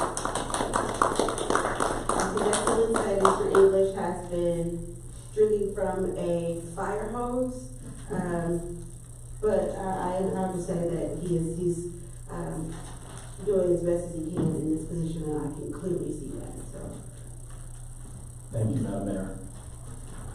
all right, we can now move on to agenda item 9C, and this is our fire protection for the Manchester Fire District interim town manager, Mr. English. Yes, at this point, I would like to bring our finance director up, Mr. Overton, to give an overview of the expenses for the Manchester Fire District. Thank you. I apologize for getting this to you late, but I just finished this PowerPoint about 2 hours ago. Anyway, we have a proposed new contract with Cumberland County to provide fire protection services in the Manchester Fire District. We have been providing these services for the last 5 years. However, that contract expired, so we now have a new one on the table. Go to the next slide. Under the old contract, we got 2 payments. Somebody please get that? Thank you. Under the old contract, we received 2 payments each year from the county. The first one was the fire district tax. That is a 15-cent tax to all the property in the district. Now, we didn't get the whole 15. 10 cents goes back to each fire district. The other 5 cents goes into a pot, and they take that money to give out grants to the various volunteer or district fire departments, or they can also give money to the lower income districts to make up, because they don't get as much money from the property tax as the wealthier districts. But anyway, in 2020, we received $104,000 of fire district tax. Then it was 66, 75, 76, and 74 the next several years. We also received a grant from the county of $82,500 each year. That was for the debt service on the fire station itself, and also to pay for one of the new fire trucks that we bought. So over that life of that contract, we received $800,000. In 25, that we only received $4,600 because we canceled the contract. The contract expired, and so therefore, we did not, Mr. Rory tried unsuccessfully to renew this contract, negotiating with the county manager, was not successful in doing that, so we canceled that contract, and we hadn't received any other money since then, except they did pay us a little bit of the fire district tax. Go to the next slide. Let's see. In that fire district, one of the things we did was we built the new fire station, which was completed in May of 22 at a cost of $1,250,000. We also purchased 2 new fire trucks in February of 21. One of the trucks was put at this station here on Roof Street. The other one was put at the new station at Manchester. Those 2 fire trucks were $575,000 each. So for that district, we spent $1.8 million to build a station and buy a fire truck. We had 2 loans to pay for this. First Bank financed both fire trucks for a loan of $1,150,000. The monthly payment on that is $10,864, or $130,000 a year for 10 years, beginning in February 2021. That loan will be paid off in November of 2030. We also borrowed $1 million to build a fire station from South River Electric Membership Corporation. The annual payment on that loan is $56,000, and that loan goes on for 18 years until the year 2039. The interest on that is $1,000 a year, so $55,000 in principal. Okay, these are the. We set up a new separate department for the Manchester Fire Station beginning in fiscal year 23. Our expenses for that in 23 operating was $409,000 plus the debt on the fire station plus the debt on the fire truck, total of $596. Mr. Overton, before we move on, I just want to do a point of clarity. When you say we separated them, what we did was take everything from being in one line item on the budget for the fire station and separate it into the expenses for Manchester to a separate department. So they're no longer joined into one fund, distinguishing the two.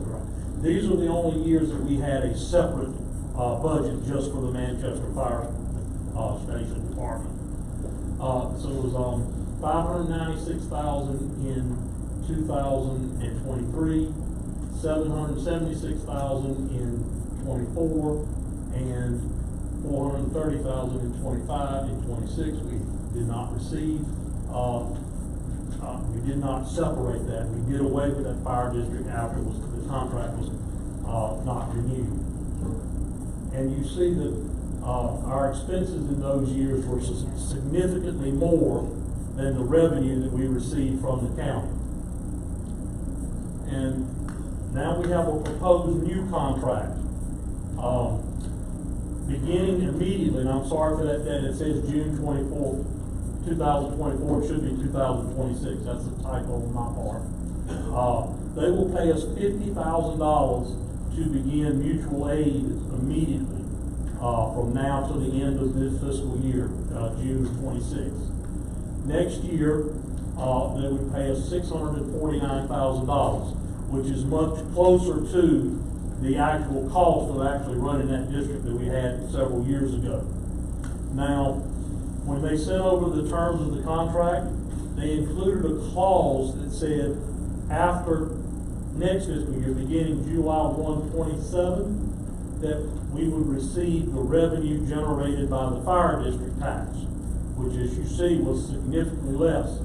Jason has talked to someone at the county that supposedly that was a clause that was in the old contract, was left in there by error. It should not have been in there.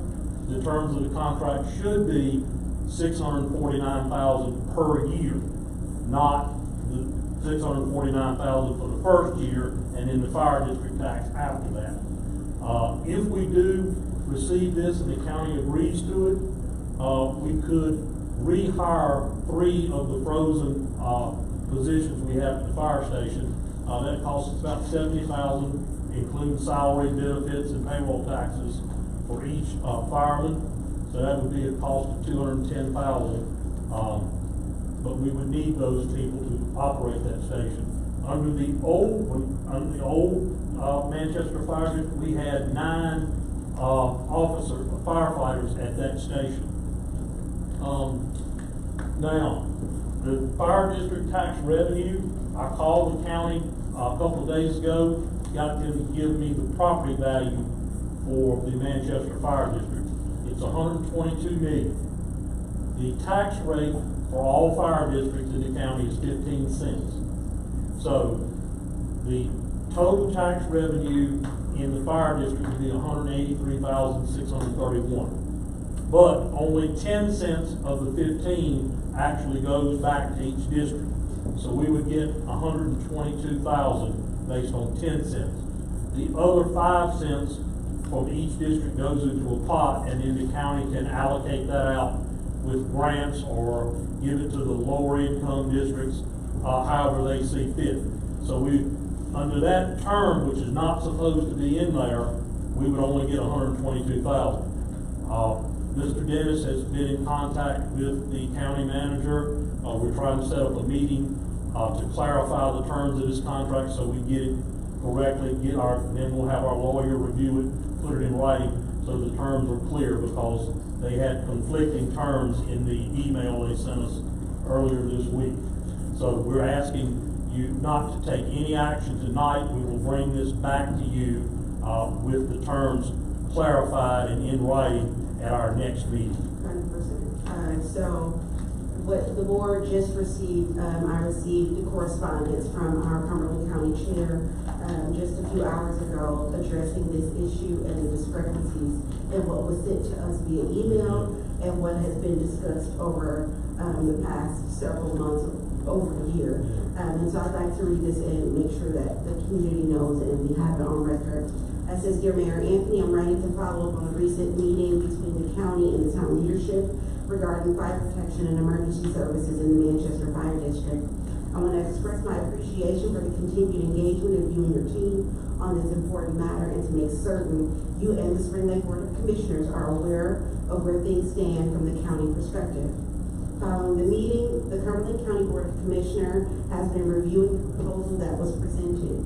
The board takes seriously its responsibilities to ensure that any agreement reached is fair, sustainable, and in the best interest of the Manchester District residents and the town of Spring Lake as a partner in service delivery.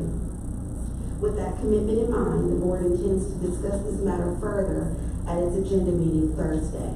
I wanted to reach out directly to ensure you and your board that we are aware that this discussion is taking place and that the county remains committed to working towards an agreement that reflects the shared interest of both governing bodies.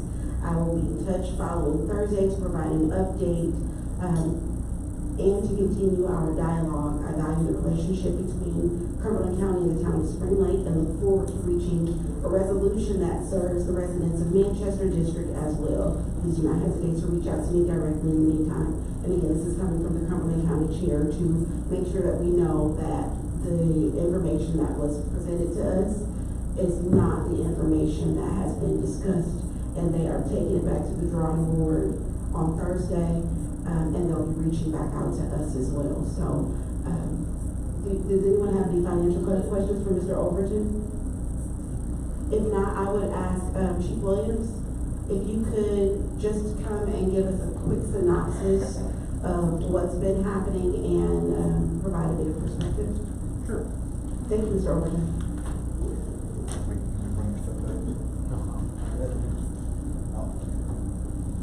Mayor, Board. Thank you. I guess let's go back a little bit, if you got time. Yes, we do. So I don't want to be here too late, but probably 20 years ago, a little over 20 years ago, the Manchester Fire District was there and closed. They got a deal with the town at the time to run the Manchester Fire District for the fire tax, which was the 79, 74, whatever that number was, very, very low. And it stayed that way until I became fire chief, went down, asked for more money, that's where the other stuff came in. We built a fire station out there. Last year, me and Mr. Rory was working on this, it come up. Our number was $611,000 to keep running from out there. The 9 firemen was out there, we had, Lieutenant or Captain was out there with awesome firemen. We run the rescue truck out there, we run an engine from out there. They somehow didn't like our deal and went with West area, which is about 15 or 20 minutes away from there. I think that's where the problem starts to become. And we kind of told them that wasn't it, so they gave them for $500,000. They gave them $500,000 to do that. So they stayed, I mean, they had to shop a little bit, they had to save some money. But I think now they've come back up and they realize that's not the best deal for this, for that area. They know we're right next to it, we know we can do it, and so that's kind of where we're at. Now they came back to us and say, hey, you know, the mayor's been working on it, I don't think the board is involved, but they came back to us and said, hey, we need you to take this back over. They came up with that money of $649. So this is kind of where we're at. When they gave us that paper the other day, me and the town manager was in this meeting and had a conversation with him and found out that it was, the number 3 bothers, I think it's like it bothered all of us. I was like, no, we can't do that. We're not gonna be able to, because all the money, everything we would put into it this year would go away. If we put people out the fire station, if we run the fire station again, the people, everything would just go away. We already did that last year, had to let go of 6 firemen because of the deal that they cut free from them. And so it was a little tough, but I think we're on the right path now to do it, and I think we'll get better coverage out there. I think they'll appreciate us being back. They tell us that all the time, they see us, hey, when y'all coming back, we like when you go there, but it's just a little haul for West area. They didn't do a bad job at it, they just didn't go as close as we are. Is that about what you need? At any given time, was there any conversation with the county about how much the actual expenses would be to run that fire? There was. Mr. Rory and myself put together. It was right at 800,000. I think he showed the number. And we made a deal with them. And how we got to the 611 number was, we said, since they come back, since Manchester will come back into here to help calls, 20% of it, the town will pay for, you pay for the 80%. That's where that 611 came from. So they knew the number. They just found another fire station to do it for 500,000. And that's the number they went with. Thank you. Mr. Porter? Yes, Chief Wood. Can't leave. How long will leave? No, not yet. Just so the community understands and the full board, in case they weren't here for it last time. But just to be clear as to why, so obviously we know why the town would be interested, because it allows you to have the fire department back up to the size it was, and it's good for the town. But the reason Cumberland County wants it, I know you've been doing this for a long time. When Cumberland County switched or didn't renew the contract, quite frankly, they didn't want to pay, is what I was saying. Correct. And went with West area. No knock on West area, they're a good fire station. But what did that do to the response time for the residents in that fire district? That's what they caught mostly, was the response times. We put that fire station out there. That was one of my dreams when I got here, because of the response times out there. And it was, it takes us 6 minutes or so to get out there when we're running from here. That's still not bad. But if you have a 9 echo, what we call a 9 echo, which is a not breathing, heart attack. Let's put a heart attack on it. It's easier to clean up that way. We have a heart attack. 6 minutes is still a little bit of time. That was what my dream was when I put the fire station out there, to cut that number down. And we had a lot of them do that. We could get anywhere 2 minutes or so. We were on the scene. It took them 15 minutes, and you get a house fire or something to that extent, which is dangerous. The time it took for them to get here really affected a lot of things. We got mutual aid agreements, which we were talking about, that we would still be first on scene, or Bragg or somebody, and then they would come in and we'd all work together to clean this up. But it was really bad. And another thing that happened was ISO is a big deal. ISO helps your insurance ratings. I mean, you know that. Right now, the town is a 2. The lower the number is, the better off you are. We're a 2, and when we took over Manchester, they were a 9. We dropped them to a 2, so their whole area got a 2 out there, which was great. They matched ours. When we left out of it, they were going to go to a 10, which is really uninsurable. So, but basically, that's, just to be clear, and obviously the board and the town will work together if they can, but as these contract negotiations go forward, that's the county's motivation on behalf of their constituents out there. Correct. Is response time and insurance rates. 100%. Yeah, insurance rates was a big deal. You know, something you can't, like Riverside, things like that, you wouldn't be able to get insurance. Just to reiterate what Mr. Porter is saying, now this contract, we are negotiating. The reason why we're pushing back so hard is because although those people out in Manchester area carry a Spring Lake address, they are not tax-paying residents. And so when we pay our taxes, those taxes fund our fire service for the residents in town. And before, for 20 plus years, we were operating on an agreement to maintain fire service for non-tax-paying residents, the Cumberland County, Manchester area. And so we had to make a very hard decision to make sure that we were being good stewards of Spring Lake's tax dollars and making sure that our tax-paying residents aren't paying for fire protection service for people who don't pay taxes.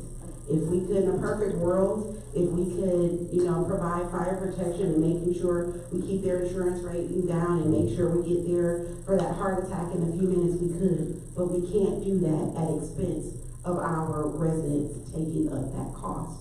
So just know that this isn't about us not wanting to take care of those residents.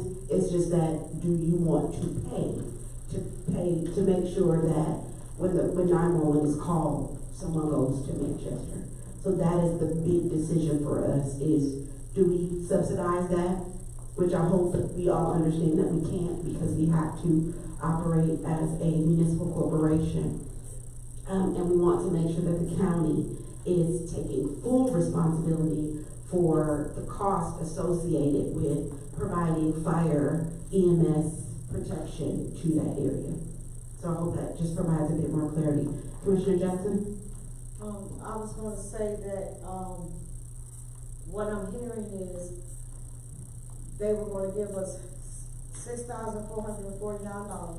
Then they switched up and going to give us $187,000 to run Manchester for the year, right? It was $649,000 for 1 year, and then they were going to drop down next year, which this time would have been $129,000. So I don't like to use money for a reason not to try to do something, but at this point right here, what I see is if you can give the $649 1 year because you think we need it, and then you're gonna come back and drop it down to there, how are we supposed to be efficiently run the fire station anyway? So it's not even really about the residents, because if we don't have the money to run it, we can't get there like we need to get there anyway, because if you're over here, how you gonna get there in time if you don't have enough time to do it? So it seems like that the county is putting a dollar amount on somebody's head when it should not be that way. Because if we can officially run it with the money, we can't officially run it without it either. It's not going to be officially run, period. And that's one of the things that Mr. Rory pulled together and we worked on in the last year. So yeah, it was important, because you're dead on. You know, they're the ones that do the money stuff. So I appreciate y'all catching that, town manager and Jason. I appreciate y'all catching that, because that could have been some really bad stuff for us the following year. How we figured we ran it so smooth 1 year, and the next year we're like, hey, what happened? And the money drops. We'll be in bad shape. And I do believe that's why the Cumberland County Chair made sure that he sent this letter out to say, hey, that was a mix-up. We are not trying to make you guys pay for this with that small amount of money after we've already discussed full and total payment to sustain the fire district out there. Can we also, I'm sorry, Madam Mayor, can we reemphasize the deadline and the emphasis of when they need to get this done? I know we talked about it. It will have to be the last, 31st of this month, they need to know an answer, so, again, it's on their hands, not ours. I mean, Right. We've done everything we need to do. Absolutely. It's on them to come back with us, you guys can look at it again and see what's best for the town.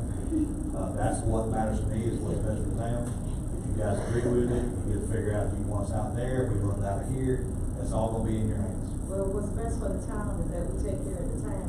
100%. Not only I agree. for our, financial, but for our citizens as well. So we're not paying Russian roulette with this person and that person, we're not gonna do that. So if it costs that much to run it, then pay it and let's get it over with, let's keep it moving. But the alternative of that is that if they don't pay it, we still can't take on that responsibility, because that's $600,000+ every year that we just don't have. And they're not there, and it would be us paying for it, practically us paying for people who aren't paying into our system. We're paying their bill for them. And it's not fair to our residents when we're talking about we need to lower I don't our think tax about it like rate. that, I just think about, we don't have the money, we don't have the money. Yes. And that's what you were saying, the same thing. So, and the decision that was made when we pulled out of the contract was pretty much that. If you can't pay for us to service your residents, then your residents don't get service. Our residents aren't paying for your residents to get service. So, and I believe that's what we're asked for tonight, is for us to just pause the decision on Manchester and allow staff to renegotiate to ensure, again, that Spring Lake isn't picking up the bill for non-Spring Lake residents, and then come back to us as soon as that's finished, and we can make the decision to move forward with the contract, if we like it or not.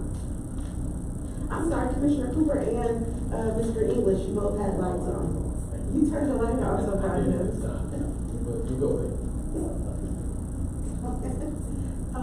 So I wanted to clarify, for everybody else, when we talk about insurance, that's homeowners insurance. And a 10 means you're not insurable. But I also want to thank the fire department and Jason, because we had a serious fire out in Black Estates down Bass Road. And I believe it was during, the heavy traffic, people leaving Fort Bragg.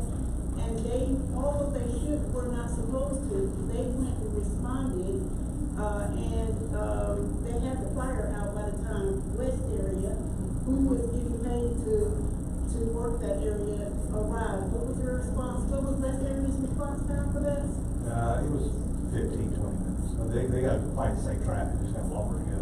Yeah, so that's why it's considered not insurable, because that's not fire protection. And so it's for Manchester and Bragg Estates. Any pocket of Spring Lake 28390 that aren't paying county Spring Lake taxes, those are Cumberland County residents, and those are the residents that we're referring to. Mr. English? Yeah, again, I just want to reemphasize, just thank you for coming up with this information at the last minute here, so thank you. And also, thank you as well, Mr. Overton, putting this presentation together at the 9th hour as well. Thank you. We've got people who are committed to making sure that we are doing the right thing. Thank you, Mr. Overton, thank you, Mr. Williams. Are there any other questions or comments from the board? Okay, we will move on to our next agenda item. Mr. Overton, you were up next, so you stay at the podium. Budget amendment BA 15 FY 2026. Mr. Overton. 16. Did I say? 16. BA 16. Okay. Yeah. Yeah, 16. This, as you all know, about a decade or so ago, the wastewater treatment plant flooded. Hurricane Florence flooded and did a lot of damage to the wastewater treatment plant.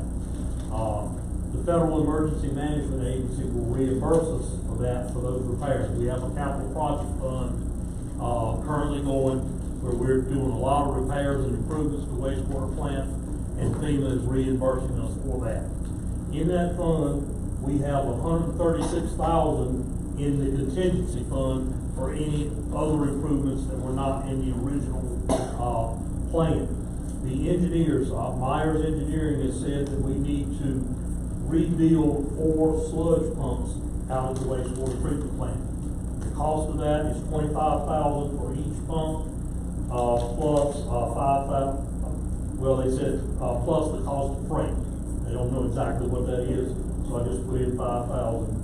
So we're taking $105,000 out of contingency to rebuild those 4 pumps, $25,000 each. That's $100,000 plus the freight. It's already in the budget. We just moved it from contingency to repairs. You should have a copy of the quote from Combs, the company that's going to do the repairs, and these are recommended by our engineers, and it will be reimbursed by FEMA. Again, just reiterating, this money was already set aside for a situation like this. And there is more than enough funds in there for this budget amendment, and we will be reimbursed.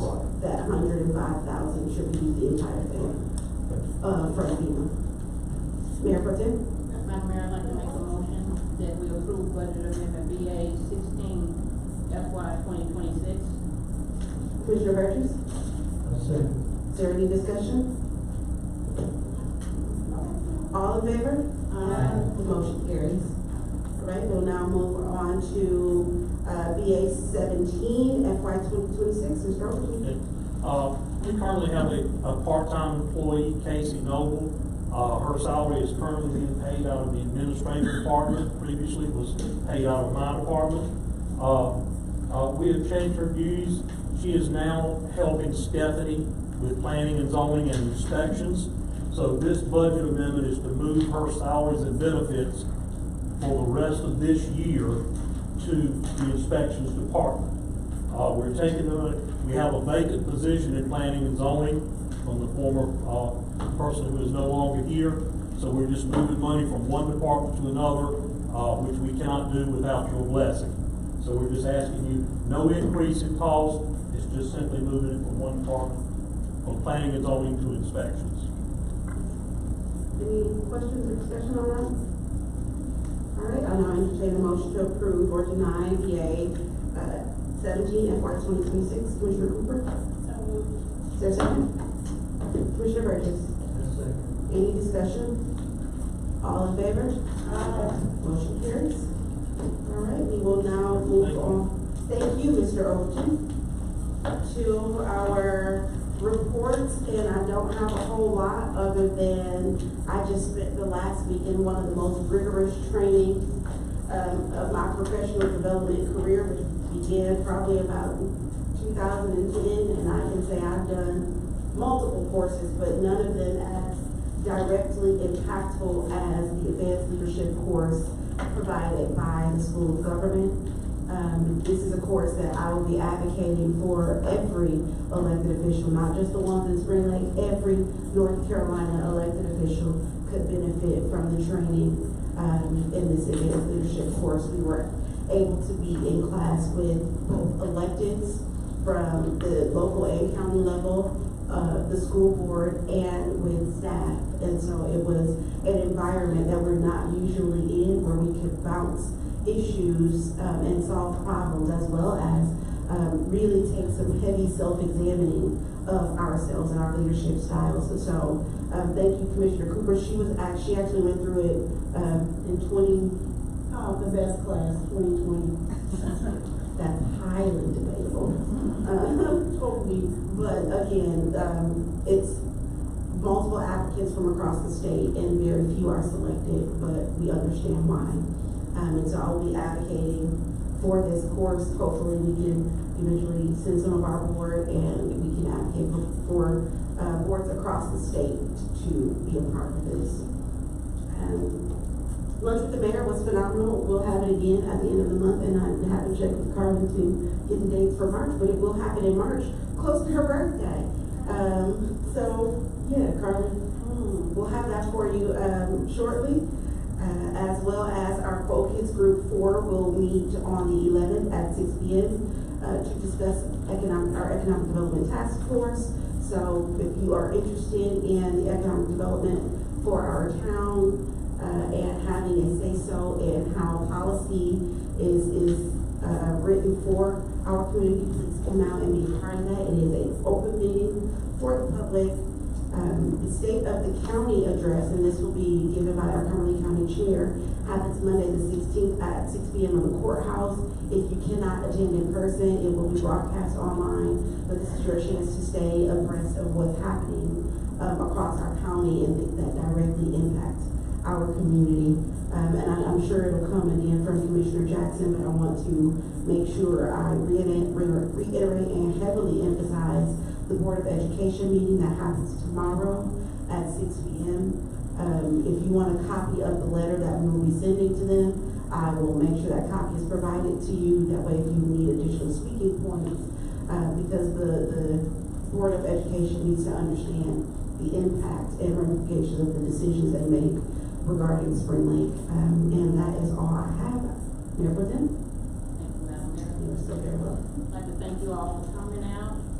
And I am so happy. I spoke at the last meeting about our schools closing down this time, so thank you very much. I thank our community because this is a great town, and our children and our town does matter in economic development. It does matter. And so I'm so glad that we had the individual meetings, Ms. Jackson and Ms. Chadwick, that we did get on this and we're trying to rush. I just do believe this just didn't come up. It's been out there for a while that these schools was closing. But I do believe if we go in numbers, we can try to make a difference, and thank you for writing that letter. It's a little late. I think you stated that, Ms. Cooper, when Ms. Chapman was talking to you, but we can still make a difference and speak on behalf. This is Women's National Month. Women's History Month. This came to my spirit, and I'm going to say this because a lot of times we won't do this. I like to see a proclamation for Miss Jackie Jackson. Miss Jackie Jackson has been working in this community for over 20 years or more with the Teens Do Care. She's been giving out supplies, she gives out clothing, she helps individuals. And you can write your own story. But it came to my spirit that you've been working so hard. And a lot of times we won't recognize our, individuals because it's all about I. But I know from when I moved here at 18 years old, you probably don't remember this, you used to live behind me.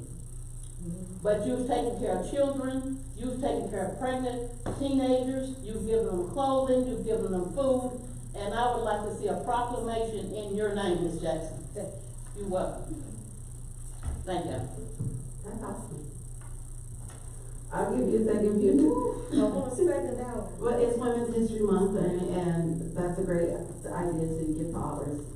So we'll pass it on to you to Commissioner Jackson. Thank you, Mayor Pro Tem. I appreciate that a lot. Just to talk about the schools, if you can't come out to speak and you shy, then just come out.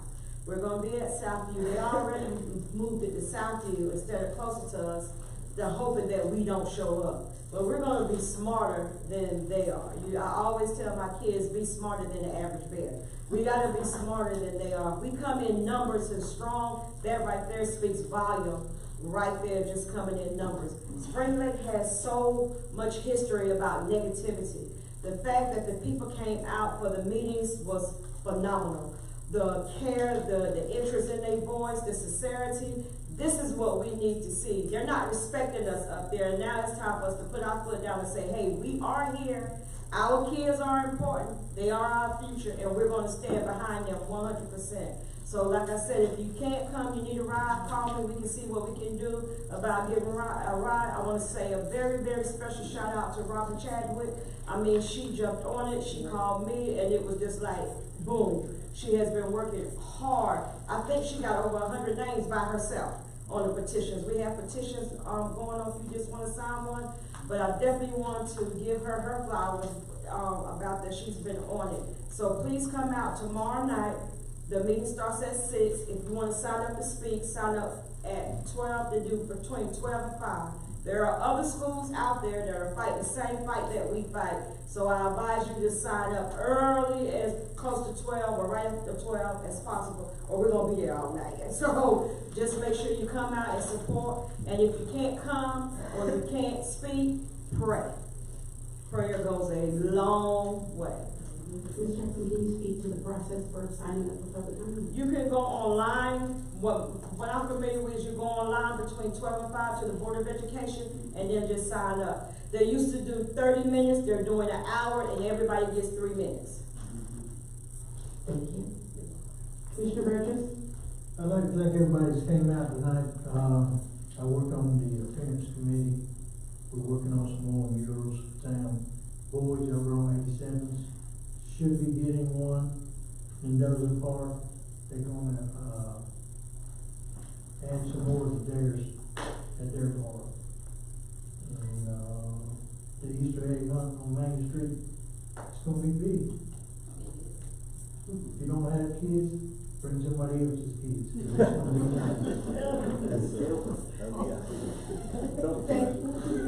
Thank you, Commissioner. Commissioner Cooper? Thank you. I don't have much. I'm so glad that, Mayor Anthony was able to complete ALC like her. I felt it was life-changing. It made me a better leader, made me more self-aware of my strengths and my weaknesses in leadership. So it was a great class. As far as the schools, me and several others have been talking to the school board, talking to Dr. Hills. We met with Dr. Godbold about the lack of attention for our students. I even posted pictures online where they still have the monkey dump bars at Spring Lake Middle that we used to play on that are wholly unsafe.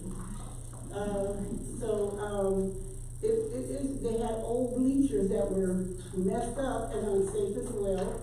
And I just don't understand how you expect children to excel in a place that looks so sad and unkept. That's the way I feel about it. I went to Manchester. I went to Spring Lake Middle School.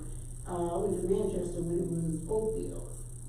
And the fact that they have not done any upgrades or, have had all this deferred maintenance is just a shame. And we just really, I hope we show up in numbers. If you go, I'll have to work, but if you go, please bring somebody with you. Because we do need to show up in numbers. We've been walked over by the county for many years. Thank you, Commissioner Cooper. Thank you, Madam Mayor. As you mentioned earlier, I have been drinking out of a fire hose, but it's been a good fire hose. I'm every day becoming more and more in love with this community. As I mentioned in my first meeting, this is a jewel. There's so much opportunity for this community to go to the next level, and I'm excited to be in the driver's seat for that. I will say that I'm continuing my weekly meetings with our auditor, Sherry Becker, making sure that audit will be complete by the end of this month. That was their commitment to us, and we're going to hold them to it. I had the exciting opportunity to meet with our public works team, and I will say that their passion is contagious. We have one of the hardest working public works departments, I would say, that in the state. They're underpaid and they work their tail off. And you all know who they are. So I just reemphasize that if you see them in the public, do me a favor, do them a favor, do all of us a favor, and just say thank you for their commitment. They're working, I've heard 12, 1 o'clock in the morning while we're asleep, fixing our leaks. So it's just amazing to be able to shake their hands and introduce myself and just hang out with them last week. It really made a difference for me to get that experience. We were fortunate that we were able to add 2 additional team members to our water ops, so that gives them help. That was approved, and we're moving forward with that additional help, so I'm excited about that. I know Doc is just extremely excited We finally got him some help, you all. David Honeycutt left, but I want to thank him. He introduced me to Linda Culpepper. She's a viable utility project manager for the Division of Water Infrastructure for the North Carolina Department of Environmental Quality. She is going to be my best friend. And you talk about funding, grants that's coming down from the state of North Carolina, the work that she's doing on the Viable Utilities Program. Right now, we are working on our regionalization feasibility study that has to be done, whether we like it or not. It's due and we got an extension. So we will be working on that, and we will be identifying partnership opportunities for viability and economies of scale across the region. And this is specific to us. We can look at every opportunity that comes our way. You all make the final decision on what we do going forward to keep our infrastructure sustainable. Okay? And that's every opportunity I will bring to you. You have my commitment once he provides us that information. We have begun our budget planning meetings today. Mr. Overton and I, we met with police, fire, finance, governing body, and we reviewed administration. This will go on continually. We talked about our Manchester Fire District. Again, we're going back to the drawing board with that. We're also posting a position for our front desk here. There was no one there. It's vacant. And so no longer will we have a vacancy right there. It's when you walk into town hall, someone will greet you and someone will work with us as a communication administrative assistant and will perform advanced administration and professional communications to work directing and executing the town's comprehensive communications strategy. So in other words, this is someone who will provide public information to our community. So you will have access, and they will have access to town programs, services, and initiatives that we put out to our community. And that pretty much wraps up my report. Thank you. Thank you, Mr. English. Mr. Porter, do you have anything? Yes, just very briefly, and this is from the board and also Mr. Overton. So I was able to get a hold of Ms. Stickerhoff at the Hutchins Law Firm regarding the SLPA issue and moving forward with that. I don't want to go into too much detail because a lot of it will be during my privilege. Long story short, we had a very productive conversation. It is fairly complicated, so I know it's been slow, but she has been apparently working pretty hard on it. And Madam Mayor, hopefully pretty soon there will be a very lengthy document for you to have verified with the board. But it's a lot, and in speaking with her, she did just reemphasize it's because it is so many separate parcels, and so that I do think it's been a little faster, but anyway, very productive. So that is moving forward. Excellent news. Awesome. Well, with that, I'll entertain a motion to go into closed session pursuant to NCGS 143-318-11-6 personnel. Commissioner Cooper. So moved.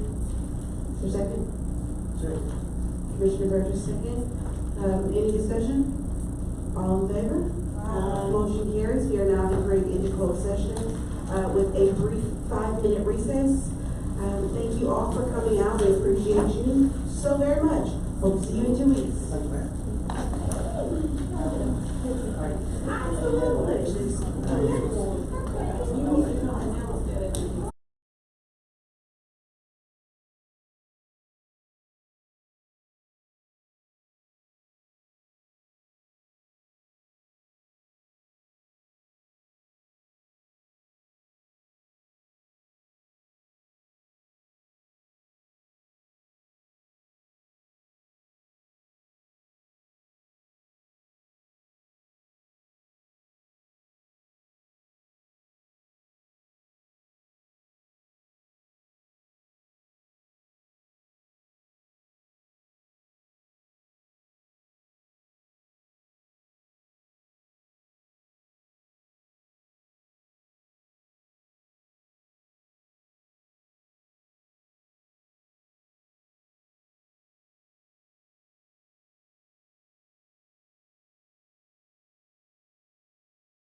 Commissioner Jackson? I make a motion that we come out of closed session. Commissioner Cooper? Second. Any discussion? All in favor? Motion carries, and this meeting is now adjourned. Mr. English, we got some signatures.